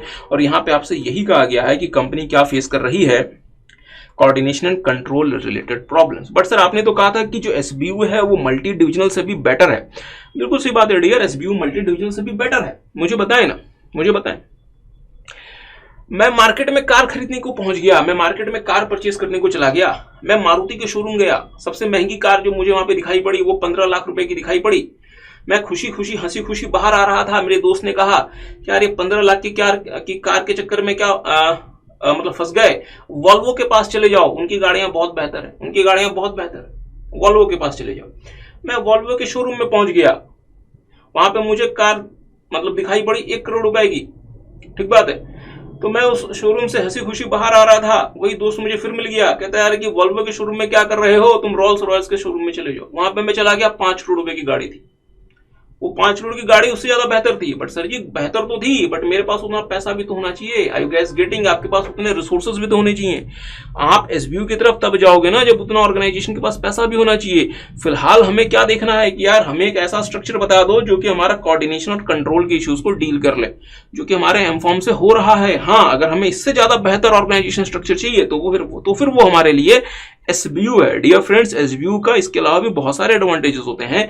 यहाँ पे कंपनी का जो हम कह सकते हैं कि एस्पेक्ट है वो सिर्फ और सिर्फ 2 चीजें हैं कि हमें बेहतर कोऑर्डिनेशन और कंट्रोल मिल जाए, और वो आपका एम फॉर्म से पूरा हो रहा है, तो हम इसी को रिकमेंड करेंगे। ठीक है। अच्छा देखेंगे, considering the facts given in the question to deal with the problems facing by Bunch. अब यार ये बंच है कि बुंच है, मुझे कुछ मतलब खुद नहीं समझ आ रहा। Multi divisional structure is best suited for the organization, और आपको यहाँ पे मल्टी डिविजनल के बारे में थोड़ी बहुत बातें बतानी। जल्दी से आगे आते हैं क्वेश्चन नंबर 8। अच्छा, the CEO of ABC enterprises mister Rasik Mehta had the idea of creating a fitness shake called Robust fitness shake। अच्छा, फिटनेस शेक बोले तो साहब जैसे नहीं boost is the secret of my energy type, या आजकल वो नहीं वो एनर्जी जो वो एड वगैरह आते रहते हैं जिसमें वो हमारे खिलाड़ी कुमार जो है साहब वो गोरिल्ला के साथ वो सेल्फी वगैरह ले रहे होते हैं। वो नहीं गोरिल्ला नहीं, क्या कौन था वो, हाँ किंग कॉन्ग के साथ। अच्छा, किंग कॉन्ग के साथ। सो दैट इज बेसिकली दी हम कह सकते हैं कि fitness shake basically which prompted the company to conduct research and development, और इसके लिए इन्होंने फिर R&D किया। The company conducted a market survey and feasibility study which indicated the idea was feasible। तो इन्होंने उस फिटनेस शेक के लिए मार्केट मतलब सर्वे किया और फिजिबिलिटी स्टडी किया, जिसके बेसिस पे इनको लगा कि यार ये आइडिया जो है वो मतलब फिजिबल है और इस पे काम किया जा सकता है, has the potential for profitability, और इस पे आप प्रॉफिट भी कमा सकते हैं। चलें, consequently the product was manufactured, marketed and launched which led to its success। अच्छा, तो इसका मतलब ये हुआ कि इन्होंने उस प्रोडक्ट को मैन्युफैक्चर किया, मार्केटिंग की उसकी, और उसको लॉन्च कर दिया, और उसमें अच्छा खासा इनको सक्सेस मिल गया। चलें, अच्छी बात है साहब। As a result, the production of Robust grow, अच्छा, and it became widely available। तो साहब इन्होंने जो है वो मतलब Robust को मार्केट में लॉन्च किया, कस्टमर से रिस्पांस अच्छा आया, तो इन्होंने रोबस्ट के प्रोडक्शन को बढ़ा दिया, और इसकी वजह से रोबस्ट का मार्केट जो एक्सपेंड हो गया और उनकी अच्छी खासी ग्रोथ आ रही है। चले, however with the time the demand for the product decrease, समय के साथ प्रोडक्ट की डिमांड कम हो गई, लीडिंग टू इट्स ऑब्सोलेंस। अच्छा, identify and explain the concept highlighted in the book. Difference ध्यान दीजिएगा, इन्होंने ना रोबस्ट नाम का एक एनर्जी ड्रिंक मार्केट में इंट्रोड्यूस किया। उस समय मार्केट में और ऐसा कुछ नहीं था, इनको मार्केट में बहुत अच्छा मतलब रिस्पांस मिला, डिमांड बढ़ने लगी, इन्होंने प्रोडक्ट की मैन्युफैक्चरिंग ज्यादा कर दी। और एक समय ऐसा आया जब डिमांड कम होगी। कुछ याद आ रहा है आपको sir? Product life cycle, product life cycle बोले तो कि एक समय स्टार्टिंग में प्रोडक्ट में डिमांड अच्छी खासी आएगी, ग्रोथ आएगी, मैच्योरिटी और डिक्लाइन। तो प्रोडक्ट लाइफ साइकिल के 4 फेजेस होते हैं, कौन कौन से? इंट्रोडक्शन, बताएं साहब। इंट्रोडक्शन, ग्रोथ, मैच्योरिटी और डिक्लाइन। अगर आपका प्रोडक्ट डिक्लाइन फेज में आ गया तो आपको क्या करना पड़ता है? इसका अपडेटेड वर्जन लेकर आना पड़ता है या एक नया वर्जन लेकर आना पड़ता है। अगर आप ऐसा नहीं करते तो आपका प्रोडक्ट ऑब्सोलेंसेस में चला जाएगा, मींस वो मार्केट में खत्म हो जाएगा। तो यहां पे company basically product life cycle के फेजेस को डील कर रही है। एक और मतलब छोटी सी बात, किसी भी कंपनी को अपनी स्ट्रेटेजिक प्लानिंग के लिए प्रोडक्ट लाइफ साइकिल का बहुत अच्छे से आइडिया होना चाहिए। सर क्यों? डियर, जब भी आपका प्रोडक्ट इंट्रोडक्शन फेज में होता है, जब भी आपका प्रोडक्ट इंट्रोडक्शन फेज में होता है, कंपटीशन कम होती है, डिमांड कम होती है। कंपटीशन कम होती है पर डिमांड भी कम होती है। क्यों? क्योंकि साहब आपके कस्टमर्स को प्रोडक्ट के बारे में पता ही नहीं है। ना आपके कस्टमर्स को पता है, ना आपके कॉम्पिटिटर्स को पता है। जैसे जैसे प्रोडक्ट के बारे में कस्टमर्स को पता लगना शुरू होता है, ध्यान दीजिएगा, जैसे जैसे प्रोडक्ट के बारे में कस्टमर्स को पता लगना शुरू होता है। सर कस्टमर्स को कैसे पता लगेगा? थ्रू एडवर्टाइजमेंट वगैरह। अगर आपका प्रोडक्ट अच्छा है तो उसकी डिमांड पिकअप करनी शुरू होगी, उसकी डिमांड ग्रोथ में जाएगी, उसकी डिमांड ग्रो करेगी। पर साहब डिमांड जैसे ग्रो करेगी कॉम्पिटिटर भी मार्केट में एंटर कर जाएगा। बट हाँ, चूंकि आपके पास फर्स्ट मूवर एडवांटेज है तो आपकी डिमांड ग्रो करेगी, आपकी डिमांड ग्रो करेगी। कॉम्पिटिटर चाह के भी कुछ नहीं कर सकता कुछ समय तक। ठीक बात है। एक समय ऐसा आएगा जब कॉम्पिटिटर जो है आपके जैसा प्रोडक्ट, आपके फीचर्स वाला प्रोडक्ट कम प्राइस में मार्केट में इंट्रोड्यूस कर देगा। तो उसके बाद आपके प्रोडक्ट को नए हम कह सकते हैं कि बायर्स मिलना बंद हो जाएंगे। मींस आपका प्रोडक्ट मैच्योरिटी फेज में चला गया, आपका प्रोडक्ट मैच्योरिटी फेज में चला गया। कॉम्पिटिटर ऐसे हालात खड़े कर देगा जहां पे वो आपके प्रोडक्ट से ज्यादा फीचर्स वाले प्रोडक्ट आपसे आधे प्राइस में मार्केट में इंट्रोड्यूस कर देगा। तो इसका इंपैक्ट ये होगा डियर कि आपके एग्जिस्टिंग बायर्स भी आपसे दूर होना शुरू हो जाएंगे। मींस आपका प्रोडक्ट डिक्लाइन फेज में चला जाएगा। सो this is called the product life cycle. और किसी भी ऑर्गेनाइजेशन के मैनेजमेंट को प्रोडक्ट लाइफ साइकिल की अच्छे से जानकारी होनी चाहिए, क्योंकि प्रोडक्ट लाइफ साइकिल के ही बेसिस पे उनको पता चलता है कि उनको कौन सी स्ट्रेटेजी यूज करनी चाहिए। मुझे बताएं, अगर मेरा प्रोडक्ट मैच्योरिटी फेज में आ गया, तो क्या मैं यहां पे इन्वेस्ट करूं? नहीं सर, अभी इन्वेस्ट करने का कोई फायदा नहीं है। आपको अगर कुछ करना है तो आपको इसका नया या अपडेटेड वर्जन लाने पे काम करना चाहिए। मैच्योरिटी वाले प्रोडक्ट में इन्वेस्ट करने का कोई फायदा नहीं, एडवर्टाइजमेंट करने का कोई फायदा नहीं, इसमें बहुत ज्यादा ग्रोथ नहीं आने वाली। हाँ, आप इसमें क्या करें, आप इसका अपडेटेड वर्जन, कोई नया वर्जन मार्केट में लेके आए, आप कुछ ये करें। Considering the facts given in the question, the concept of product life cycle is being considered in this case, which outlines the various stages of product goes through, including introduction, growth, maturity, and decline. ठीक बात। अच्छा, successful businesses must adapt their strategies to each stage to remain profitable. कि साहब हर एक stage के हिसाब से आपको अपनी स्ट्रेटेजी अडेप्ट करनी पड़ेगी।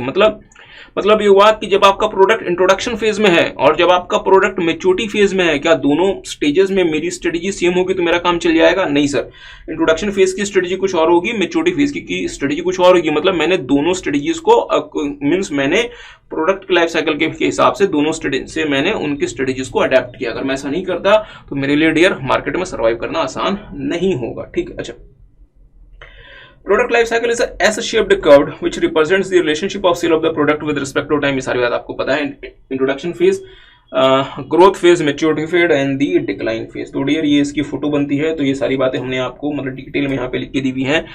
इंपॉर्टेंट यहाँ पे ये था कि आपको ये समझना था कि इस केस में एग्जैक्टली कॉन्सेप्ट ये कौन सा यहाँ पे मतलब डिस्कस हो रहा है। आगे आते हैं। Pulkit was very confident about cloud kitchen business model. Cloud kitchen business model, ध्यान दीजिएगा। What I mean by cloud kitchen business model कि सर जी आपको भूख लगी तो आप रेस्टोरेंट जा सकते हो, वहां पे बैठ के खाना खा सकते हो। चलें, बहुत सारे मतलब रेस्टोरेंट्स के पास ऑप्शन होता है कि यार आप तो यहाँ पे आके अपना फूड ले लें, मतलब हम कह सकते हैं कि मतलब डाइन इन ऑप्शन, या फोन से आप ऑर्डर दे दें जैसे मतलब जोमेटो वगैरह के थ्रू, तो वो आपको जो है वो होम डिलीवरी भी कर देंगे। बट डियर एक ना नया कॉन्सेप्ट मार्केट में आ रहा है जो कहलाता है cloud kitchen. What I mean by cloud kitchen? Cloud kitchen dear वो मतलब हम कह सकते हैं कि बिजनेस मॉडल होता है जहां पे डाइन इन ऑप्शन अवेलेबल ही नहीं होता। मतलब जहां पे आप बैठ के खाना खा ही नहीं सकते। आपको सिर्फ और सिर्फ ऑनलाइन आप उसको ऑर्डर प्लेस करें और वो आपके प्लेस पे उस फूड को डिलीवर कर देगा। They have no option of any kind to sit in that place and eat. ठीक बात है साहब। तो इससे उन लोगों को क्या फायदा होता है? इससे उन लोगों को फायदा होता है कि वो अपने क्लाउड मतलब वो अपना जो है डियर वो किसी भी प्लेस में लोकेट कर सकते हैं। अगर उनको एक प्रॉपर रेस्टोरेंट खोलना पड़े तो उनको किसी प्रॉपर जगह पे उस रेस्टोरेंट को ओपन करना पड़ेगा, जिसका रेंट वगैरह बहुत ज्यादा होता है। बट अगर मैं सिर्फ और सिर्फ क्लाउड के फॉर्म में ये वाला अपना अगर काम करूं तो मैं ना उसको ना मेन हम कह सकते हैं कि लोकेशन से बाहर भी उसको स्टैब्लिश कर सकते हैं। मीन्स हमें उसके लिए कोई प्राइम लोकेशन वगैरह में स्टैब्लिश करने की रिक्वायरमेंट नहीं होती। डियर फ्रेंड्स, अगर आप आज अपने किसी मतलब रेस्टोरेंट को किसी प्राइम लोकेशन में स्टैब्लिश करें तो आपकी रेंट महीने की 5 लाख रुपए तक हो सकती है minimum. On the other hand अगर आप क्लाउड बेस्ड अगर आप ऑपरेट करते हैं तो 10-20 हजार के रेंट में भी काम हो जाता है। तो फिर यहाँ पे हम क्या कर रहे हैं, क्लाउड किचन बिजनेस मॉडल हमने ऑप्ट किया हुआ है, जहां पे हम डाइन इन ऑप्शन प्रोवाइड नहीं करते। आप ऑर्डर कर दें, आपके पास वो फूड जो है वो पहुंच जाएगा। ठीक बात है। So that is called the dine in option. ठीक है। अच्छा कहते साहब and he bought 3 real estate spaces in very hide out localities. अच्छा, तो इन्होंने साहब तीन इन्होंने जगह खरीद ली, प्लेसेस खरीद लिए मतलब अच्छा खासा इन्वेस्टमेंट कर दिया। और कहां पे खरीदा? In hide out localities. Hide out localities का मतलब होता है डियर ऐसी जगह जहां पे चोर या अपराधी जो है वो छुपने का काम करते हैं। जैसे आपको पता है तहखाना, तो सर इन्होंने हाइड आउट लोकेलिटीज में क्यों परचेज की? क्योंकि डियर वहां पे स्पेस हम कह सकते हैं कि मतलब सस्ता होगा। अब मुझे बताएं डियर, अगर आप फूड वगैरह का मतलब बिजनेस कर रहे हैं, अगर आप फूड इंडस्ट्री में काम कर रहे हैं, तो आप जिस प्लेस में उस फूड की कुकिंग करते हैं, क्या उस प्लेस में आपको प्रॉपर वेंटिलेशन हाइजीन वगैरह मेंटेन करना पड़ेगा? हाँ सर। बट अगर आप एक हाइड आउट लोकेलिटी में फूड को प्रिपेयर करेंगे तो क्या हाइजीन वगैरह आप इंश्योर कर पाएंगे? सर मुश्किल है। बट यहाँ पे हम कह सकते हैं कि इन्होंने जो है साहब 3 स्पेसेस परचेज कर लिए, और तीनों स्पेसेस कहाँ पे परचेज कर लिए? हाइड आउट लोकेलिटीज में। मतलब यहाँ हाइजीन वगैरह का स्टैंडर्ड मेंटेन करना मुश्किल है। ठीक बात है। अच्छा, later due to government and courts order the cloud kitchen had to be only operated in a well ventilated space, जहां पे हवा पानी का प्रॉपर इंतजाम हो, which made his investment redundant. जिन्होंने इनके इन्वेस्टमेंट को रेडंडेंट कर दिया, क्योंकि इन्होंने क्लाउड हम कह सकते हैं कि के लिए जो रियल एस्टेट स्पेस परचेज किया वो हाइड आउट प्लेसेस में परचेज कर लिया, जहां पे वेंटिलेशन था ही नहीं, जहां पे हवा पानी था ही नहीं। अच्छा, पर हम कह सकते हैं डियर फ्रेंड्स कि मतलब गवर्नमेंट का ऑर्डर आया और गवर्नमेंट ने कहा कि अगर आप फूड वगैरह का अगर आप काम कर रहे हैं तो आपको प्रॉपर वेंटिलेटेड स्पेस में वो काम करना पड़ेगा, अदरवाइज आप वो काम नहीं कर सकते। मीन्स हम आपको सीज कर देंगे। तो इसका मतलब ये हुआ सर जी कि मतलब पुलकित ने डियर फ्रेंड्स जो इन्वेस्टमेंट की वो रिडंडेंट हो गई, वो किसी काम की नहीं बची। अच्छा, what aspect of industry competition is Pulkit currently faced as a result of this situation? Dear, very important ध्यान दीजिएगा डियर। वैसे ऐसे क्वेश्चंस एग्जाम में आएंगे तो अगर आपने कॉन्सेप्चुअली पढ़ाई नहीं की बहुत ज्यादा मुश्किल हो जाएगी। What aspect of industry competition is Pulkit currently faced as a result of this situation? Industry competition का कौन सा एस्पेक्ट? इंडस्ट्री कॉम्पिटिशन याद करें, राइवलरी अमंग एग्जिस्टिंग प्लेयर्स। उसमें डियर कुछ बहुत इंपॉर्टेंट बातें होती थी। क्या क्या sir? Rivalry among existing players में एक तो होता था फिक्स कॉस्ट, एक होता था इंडस्ट्री लीडर, एक होता था नंबर ऑफ कॉम्पिटिटर्स, एक होता था स्लो ग्रोथ, और एक होता था एग्जिट बैरियर। ये जो चीजें होती थी डियर फ्रेंड्स, ये इंडस्ट्री के कंपटीशन में बहुत ज्यादा असर जो है वो किया करती हैं।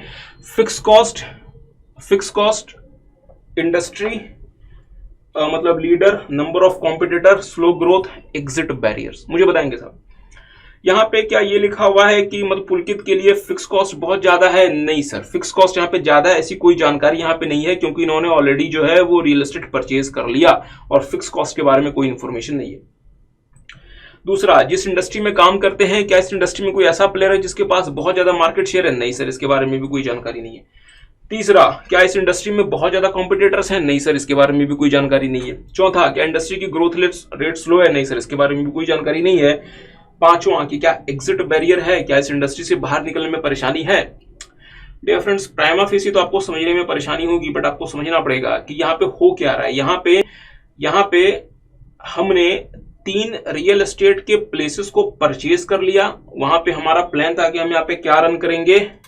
क्लाउड मीन्स किचन पर गवर्नमेंट का ऑर्डर आ गया, जहां पे गवर्नमेंट ने कहा कि अगर आपको मतलब किचन वगैरह रन करना है तो आप उसको प्रॉपर वेंटिलेटेड प्लेस में ही रन कर सकते हैं, अदरवाइज वो सीज हो जाएगा, मीन्स हम आपको लाइसेंस नहीं देंगे। तो इसका मतलब हमने जो यहाँ पे तीनों प्लेसेस परचेज किए थे जहां पे हमने अच्छा खासा इन्वेस्टमेंट कर दिया था, वो इन्वेस्टमेंट हमारी बेकार हो गई, वो इन्वेस्टमेंट हमारे किसी काम की नहीं है, वो इन्वेस्टमेंट हमारे किसी काम की नहीं है। तो इसका मतलब मुझे उन तीनों इन्वेस्टमेंट से बाहर निकलना पड़ेगा, उसके बाद फिर मैं कोई और काम कर सकता हूं, means exit barrier, means exit barrier. Are you guys getting?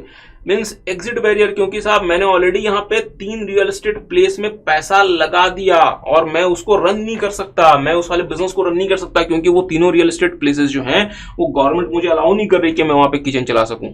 और मुझे बताएं डियर, क्या उन मतलब तीनों रियल एस्टेट को बाय करने में आपने अच्छा खासा पैसा लगा दिया? हाँ सर। क्या उसको आप इतना इजिली सेल कर पाएंगे? नहीं, मीन्स एग्जिट बैरियर ज्यादा है, मीन्स एग्जिट बैरियर ज्यादा है। तो यहाँ पे मिस्टर मतलब पुलकित क्या फेस कर रहे हैं? Exit barrier. तो मेरे साथ साथ देखेंगे, considering the facts given in the question, Mr. Pulkit may be facing exit barrier due to his investment in the real estate spaces। मतलब इन्होंने इन्वेस्टमेंट कर दी, मुझे बताएं, ठीक है, मुझे एक बात सोच के बताएं। यहाँ पे मान लीजिए कि मतलब पुलकित ने तीनों स्पेसेस में अपना उसको परचेज ना करके, अगर लेट्स उसको परचेज ना करके उसको रेंट पे लिया होता तो क्या एग्जिट बैरियर होता? सर नहीं होता, क्योंकि हमने रेंट पे लिया था, उसको हम वहां पे हम जो है वो मतलब खाली कर देंगे और हम जो है रेंट पे हम प्रॉपर हम मतलब ऐसे प्लेस पे हम जो है वो रेंट पे अपना प्रीमाइसेस मतलब ले लेंगे जहां पे प्रॉपर क्या हो, हीटिंग वगैरह का, जहां पे प्रॉपर हम कह सकते हैं कि मतलब लाइटिंग वगैरह का मतलब इंतजाम हो।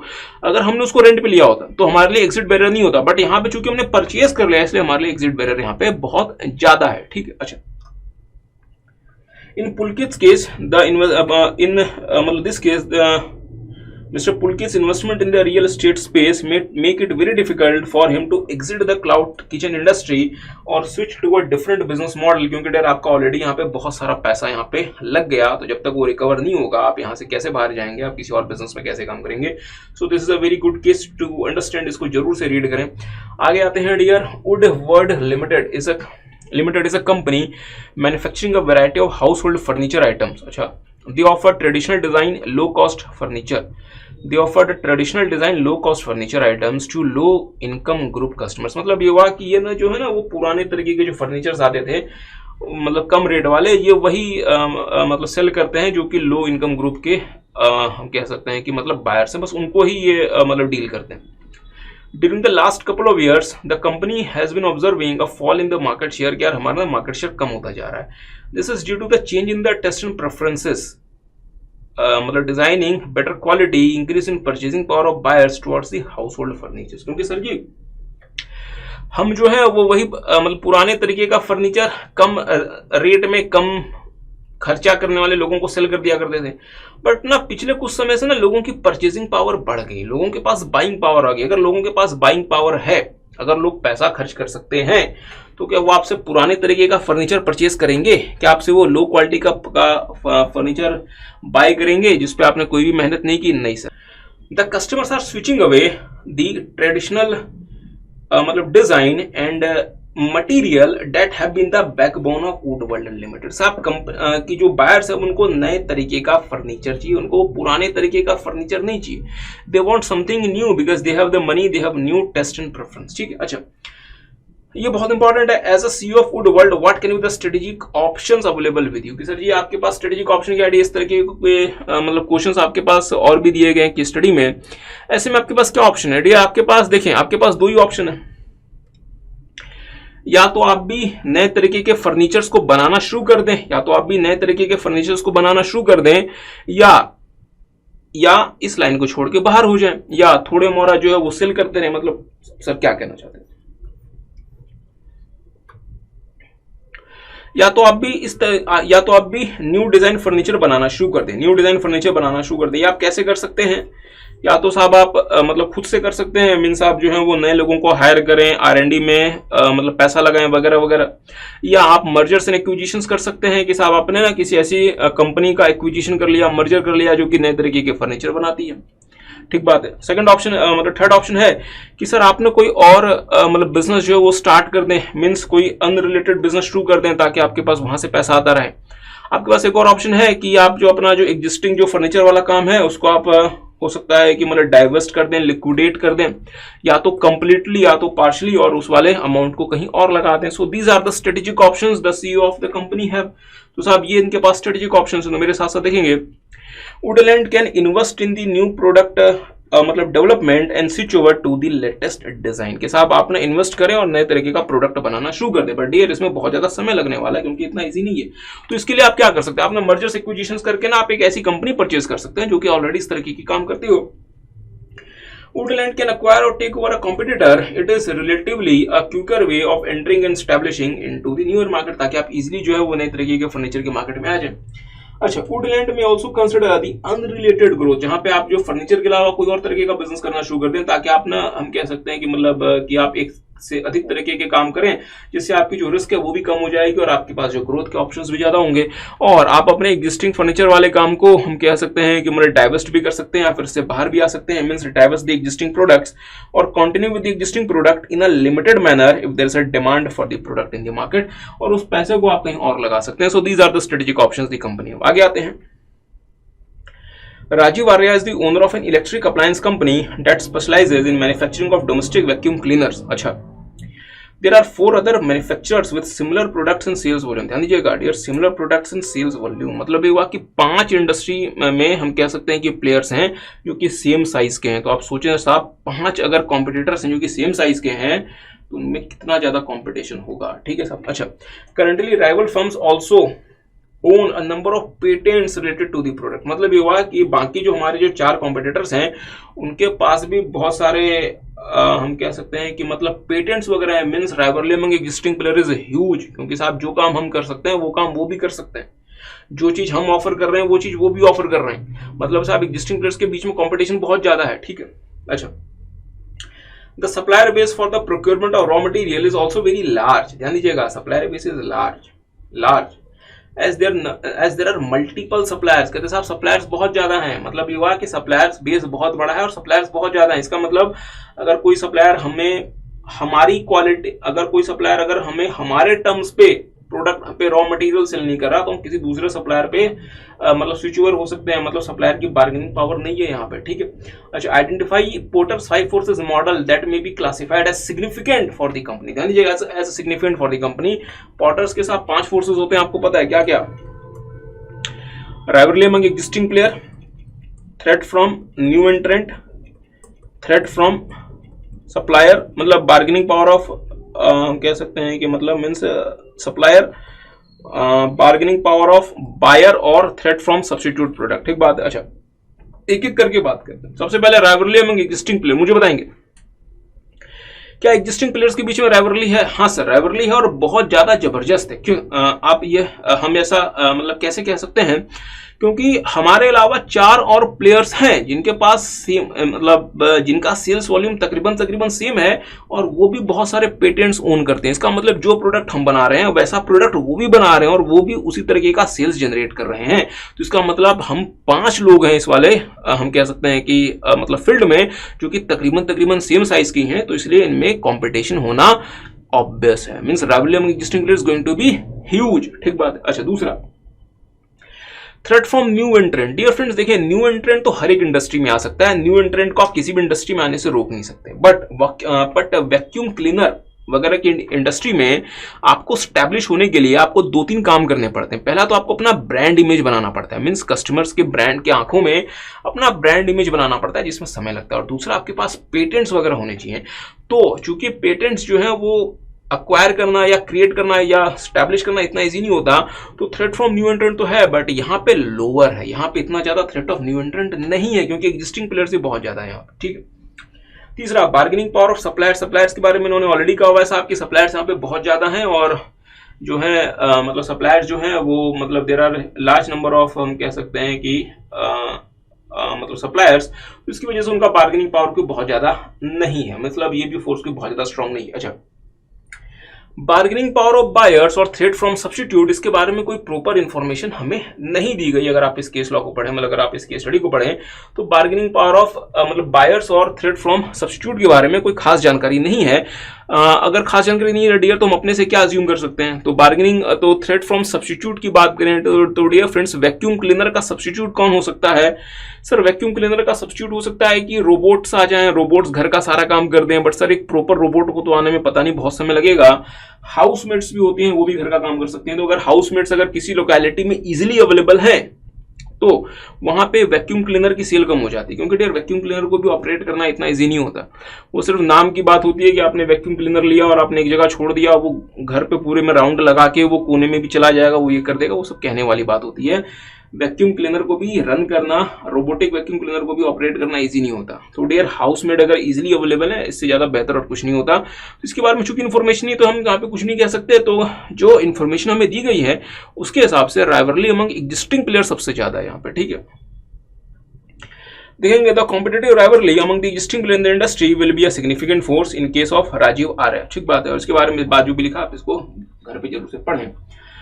अच्छा आगे आते हैं। Samar electronics limited is engage in manufacture and sale of consumer electronic goods. अच्छा the company is rated best in customer satisfaction survey for 5 years in a row. कि साहब हम ना कस्टमर सेटिस्फेक्शन सर्वे में हमें हमारी पोजीशन बहुत अच्छी है। The spread of current pandemic has affected the internal and external environment of the company adversely. Such adverse impact has negatively impacted the revenue of the company. अच्छा ठीक बात है। In order to survive and retain the business, the company decides to outsource a major part of its organizational activities like manufacturing, distribution channels, after sales services, etc.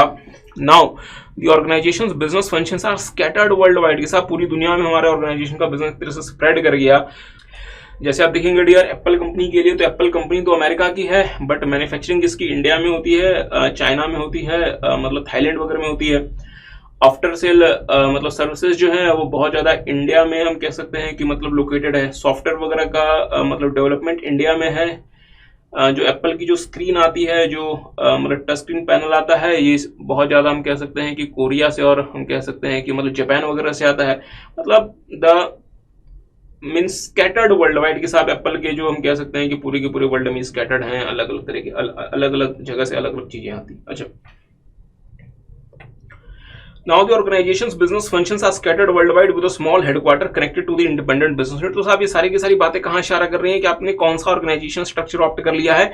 Network organisation structure, ठीक है। अच्छा what type of the organization structure the company is translating into, list the basic features of the structure and the disadvantages that the company may face in the future. तो आपने कौन सा structure opt कर लिया? Network organisation structure. देखेंगे it is termed as a non structure as it eliminates majority of the in house functions and outsource many of them. कि आप इसको आप हम कह सकते हैं कि मतलब नॉन स्ट्रक्चर भी कहते हैं।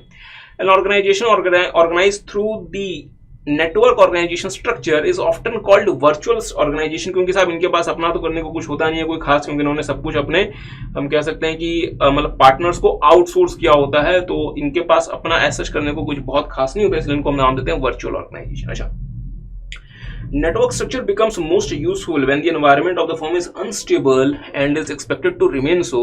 Under such condition there is usually a strong need for innovation and quick response. Dear friends, क्या होता है कि अगर आप एक ऐसे environment में काम कर रहे हैं जहां पे पल किसी भी तरीके का चेंज हो सकता है, वहां पे आपको अपने एंड पे बहुत ज्यादा फिक्स कॉस्ट का कमिटमेंट नहीं करना चाहिए। अगर आपने अपने एंड पे बहुत ज्यादा फिक्स कॉस्ट कमिट कर लिया तो आप ऑर्गेनाइजेशन में तो आप एनवायरनमेंट में आने वाले चेंजेस के हिसाब से बहुत क्विकली रिस्पॉन्ड नहीं कर पाएंगे, क्योंकि सारा का सारा फिक्स कॉस्ट आपने खुद से कमिट किया हुआ है। So it is better in such cases to outsource the work to other persons, ताकि हम उनको जैसे बोले वो हमारे रिक्वायरमेंट के हिसाब से अपने वर्किंग में चेंज करें, और हमारे पास ये फ्लेक्सिबिलिटी आ जाए कि हमें अपने से कोई चेंज ना करना पड़े, और हम जैसे उनको बोले वो अपने वर्किंग में चेंज करें। बट सर क्या उनके लिए परेशानी नहीं हो जाएगी चेंजेस करना? डियर उनकी परेशानी वो समझे, कम से कम हम तो फ्री हो गए, ठीक बात है। तो हम फिर क्या यूज कर सकते हैं? Network organisation structure.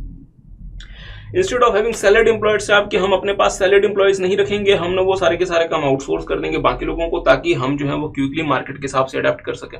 और long term contracts with the suppliers and the मतलब distributors replace services that company could provide for itself. कि साहब हमने ना खुद से काम ना करके हमने बाकी लोगों के साथ लॉन्ग टर्म मतलब कॉन्ट्रैक्ट जो है वो कर लिया, जिसकी वजह से हम कह सकते हैं कि बटन हमारे ऊपर ना। जैसे आपको पता होगा डिफरेंस एडिडास, नाइकी वगैरह का ज्यादातर मैन्युफैक्चरिंग बांग्लादेश में है। मीन्स बांग्लादेश को उन्होंने ये सारी की सारी चीजें आउटसोर्स की हुई है। मीन्स अगर आप एडिडास या जैसी कंपनीज के अगर आप मतलब टी शर्ट्स वगैरह बाय करते हैं, मोस्ट प्रोबेबली कि वो बांग्लादेश में बनी हो। ठीक बात है। इससे एडिडास को क्या फायदा हुआ कि यार उनको अपने एंड पे कोई चेंज वगैरह नहीं करना पड़ता। वो सीधा अपने हम कह सकते हैं कि मतलब कॉन्ट्रैक्टर को फोन करते हैं कि सर जी अगले बार में ना ये चेंजेस हो जाने चाहिए, और उनके मतलब कॉन्ट्रैक्टर को वो सारे के सारे चेंजेस करने पड़ते हैं। एडिडास को खुद के पास सैलरीड एम्प्लॉयज नहीं रखने पड़े, वो सारे के सारे एम्प्लॉयज जो है उनका हम कह सकते हैं कि मतलब जिन लोगों को उन्होंने काम आउटसोर्स किया है उनको अपने पास मैनेज करके चलना पड़ता है, so on and so fourth. ठीक है, अच्छा। बट हाँ, नेटवर्क ऑर्गेनाइजेशन स्ट्रक्चर के डिफरेंस कुछ हम कह सकते हैं कि मतलब डिसएडवांटेजेस भी होते हैं। तो सर क्या क्या डिसएडवांटेजेस हो सकते हैं? नेटवर्क ऑर्गेनाइजेशन स्ट्रक्चर का डिफरेंस सबसे पहला डिसएडवांटेज होता है, मतलब डिसएडवांटेज होता है कि जो आज आपका बिजनेस पार्टनर है वो कल के दिन आपका फ्यूचर पोटेंशियल कॉम्पिटिटर हो सकता है।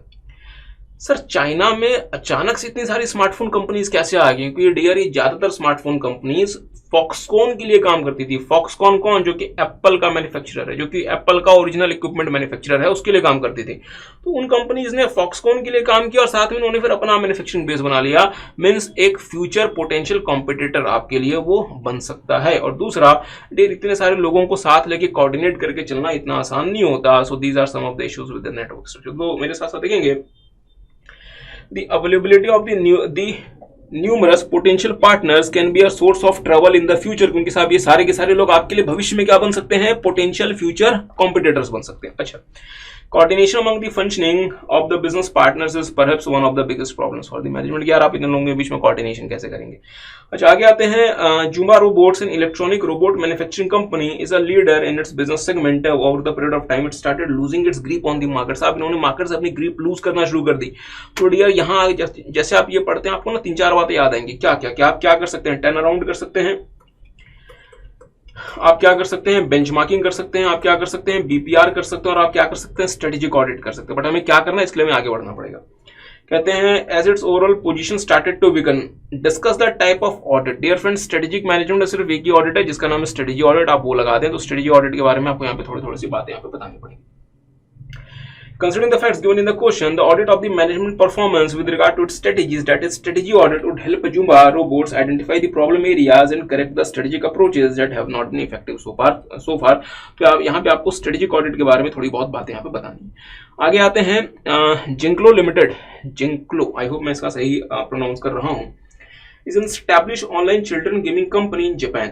चलें, children gaming company, online children gaming company, जैसे कि हम कह सकते हैं डियर फ्रेंड्स की मतलब पबजी टाइप। ठीक है, they are performing good in the gaming industry, के साथ वो गेमिंग इंडस्ट्री में अच्छा परफॉर्म कर रहे हैं। द मैनेजमेंट ऑफ जिंक्लो अच्छा limited has decided to expand its business. ये ऑनलाइन गेमिंग से अपना बिजनेस एक्सपेंड करना चाह रहे हैं। They decided to start a premium sports drink Zinex for athletes. Premium sports drink बोले तो साहब जैसे बूस्ट इज द सिगरेट और माई एनर्जी वगैरह टाइप। तो इसका मतलब ये ऑनलाइन गेमिंग का बिजनेस कर रहे थे और ये अब एफएमसीजी में एंटर कर गए जहां पे ये हेल्थ ड्रिंक वगैरह बनाएंगे। ठीक है, अच्छा।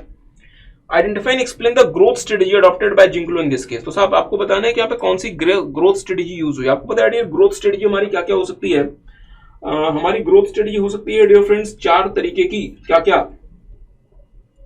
Intensification, diversification, mergers and acquisition और स्ट्रेटेजिक अलायंस। मुझे बताएं क्या यहाँ पे इंटेंसिफिकेशन हुआ है, या एक कंपनी जो कि ऑनलाइन गेम्स बनाती थी अब वो स्पोर्ट्स ड्रिंक बना रही है? मींस ये बिल्कुल ही नए बिजनेस में एंटर करने जैसा है। मींस डाइवर्सिफिकेशन हो गया सर, डाइवर्सिफिकेशन हो गया। इंटेंसिफिकेशन क्या होता है?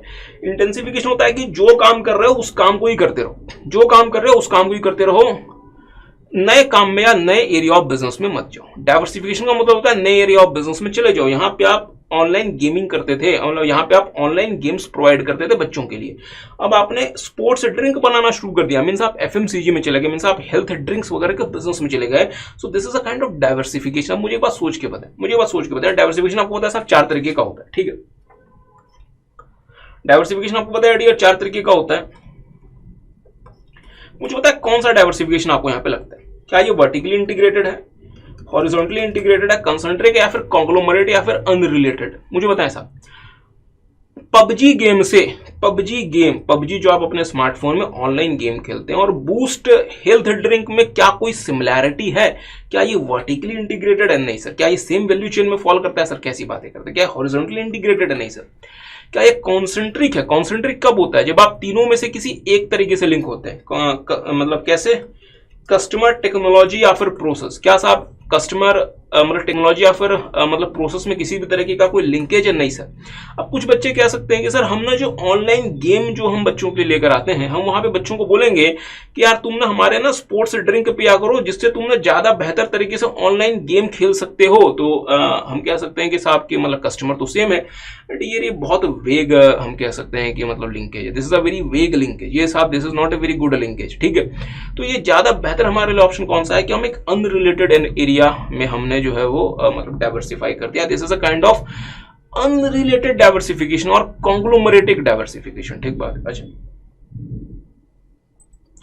देखेंगे, considering the facts given in the question, currently जिंको limited is performing in the children gaming industry, but now its management has decided to expand their business by starting a premium sports drink named Ginex for athletes, as there are no linkages between the two products with respect to customer group, customer function or the technologies being used.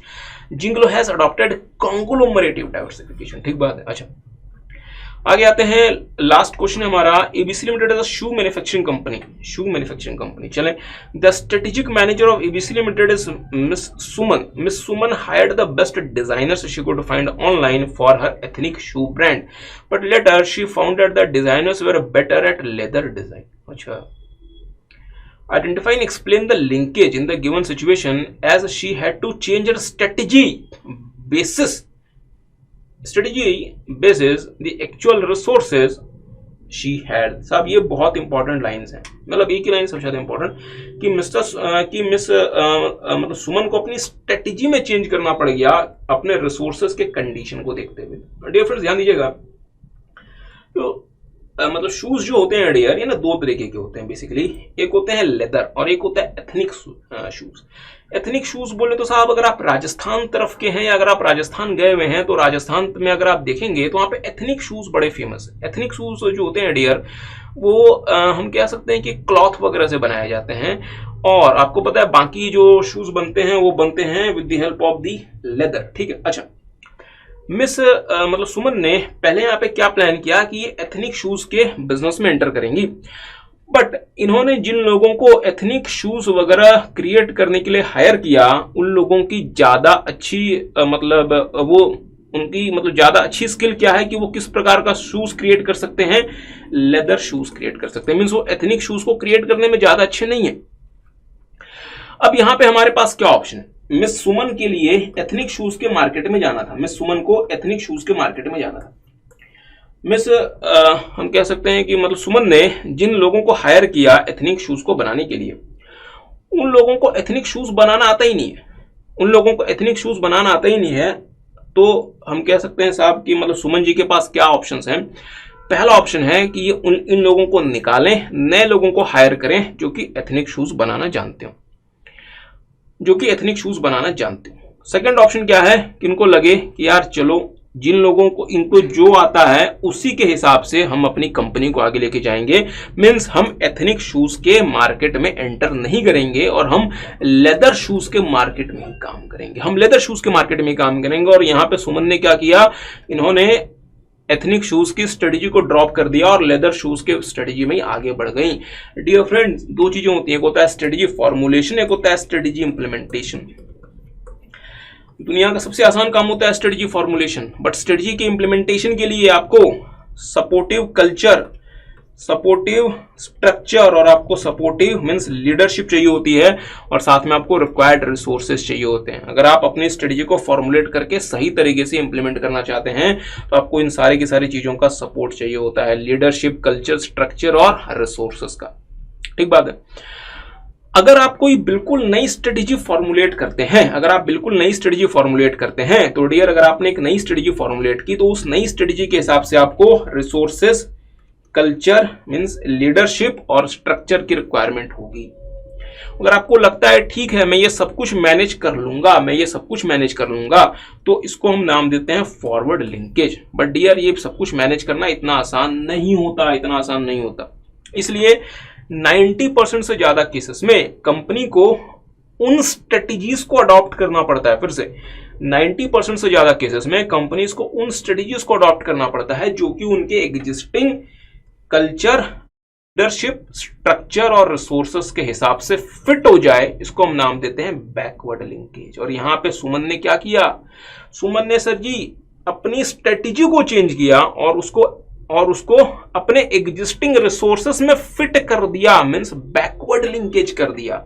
अगर यहां पे सुमन इन लोगों को बाहर निकाल के नए लोगों को हायर करती जो कि साहब एथनिक शूज बना सकते थे, तो आप इसको क्या नाम देते? Forward linkage. बट यहां पे इन्होंने ऐसा नहीं किया, इन्होंने उन लोगों को ही रखा बट अपनी स्ट्रेटजी चेंज कर दी, that is called backward linkage. ठीक है साहब, तो मेरे साथ साथ देखेंगे the strategy formulation and strategy implementation are linked with each other. ये बात आपको पता है। The two types of linkages exist between the two phases of the strategic management, that is strategy formulation and strategy implementation में दो मतलब linkages कौन कौन से होते हैं? फॉरवर्ड लिंकेज और बैकवर्ड लिंकेज। ठीक है, अच्छा।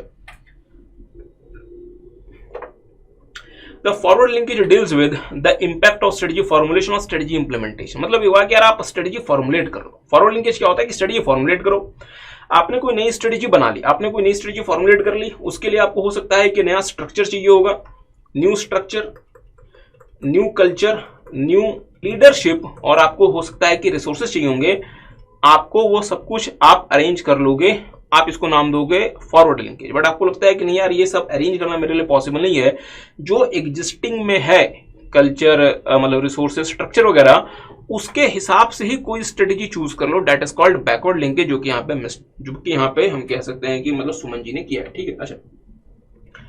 Considering the facts given in the question, Miss Suman has to follow backward linkage as she had to change her strategy basis the actual resources she has। मतलब साहब कि इन्होंने अपनी strategy में चेंज कर दिया, और क्यों चेंज कर दिया? और अपने एक्चुअल रिसोर्सेज के हिसाब से, इसलिए उन्होंने बैकवर्ड लिंकेज फॉलो किया है अपनी स्ट्रेटजी में। ठीक है, अच्छा। ऑर्गेनाइजेशन टेंड्स टू अडॉप्ट दो strategies which can be implemented. तो डियर, ये सारी की सारी बातें हो गई। तो डियर फ्रेंड्स, जितने भी recent case study type questions आए हुए थे वो हमने आपके साथ देख लिए, तो आप इस वाले वीडियो को भी देखें, और इसके पहले जो हमने आपके साथ केस स्टडी के क्वेश्चंस अपलोड किए थे आप उसको भी जरूर से देखें। इससे आपको अपने 15 से लेकर 20 नंबर जो कि एग्जाम में केस स्टडी टाइप क्वेश्चंस के आते हैं उसमें मार्क्स को सिक्योर करने में बहुत ज्यादा हेल्प होगी। सबको बाय बाय।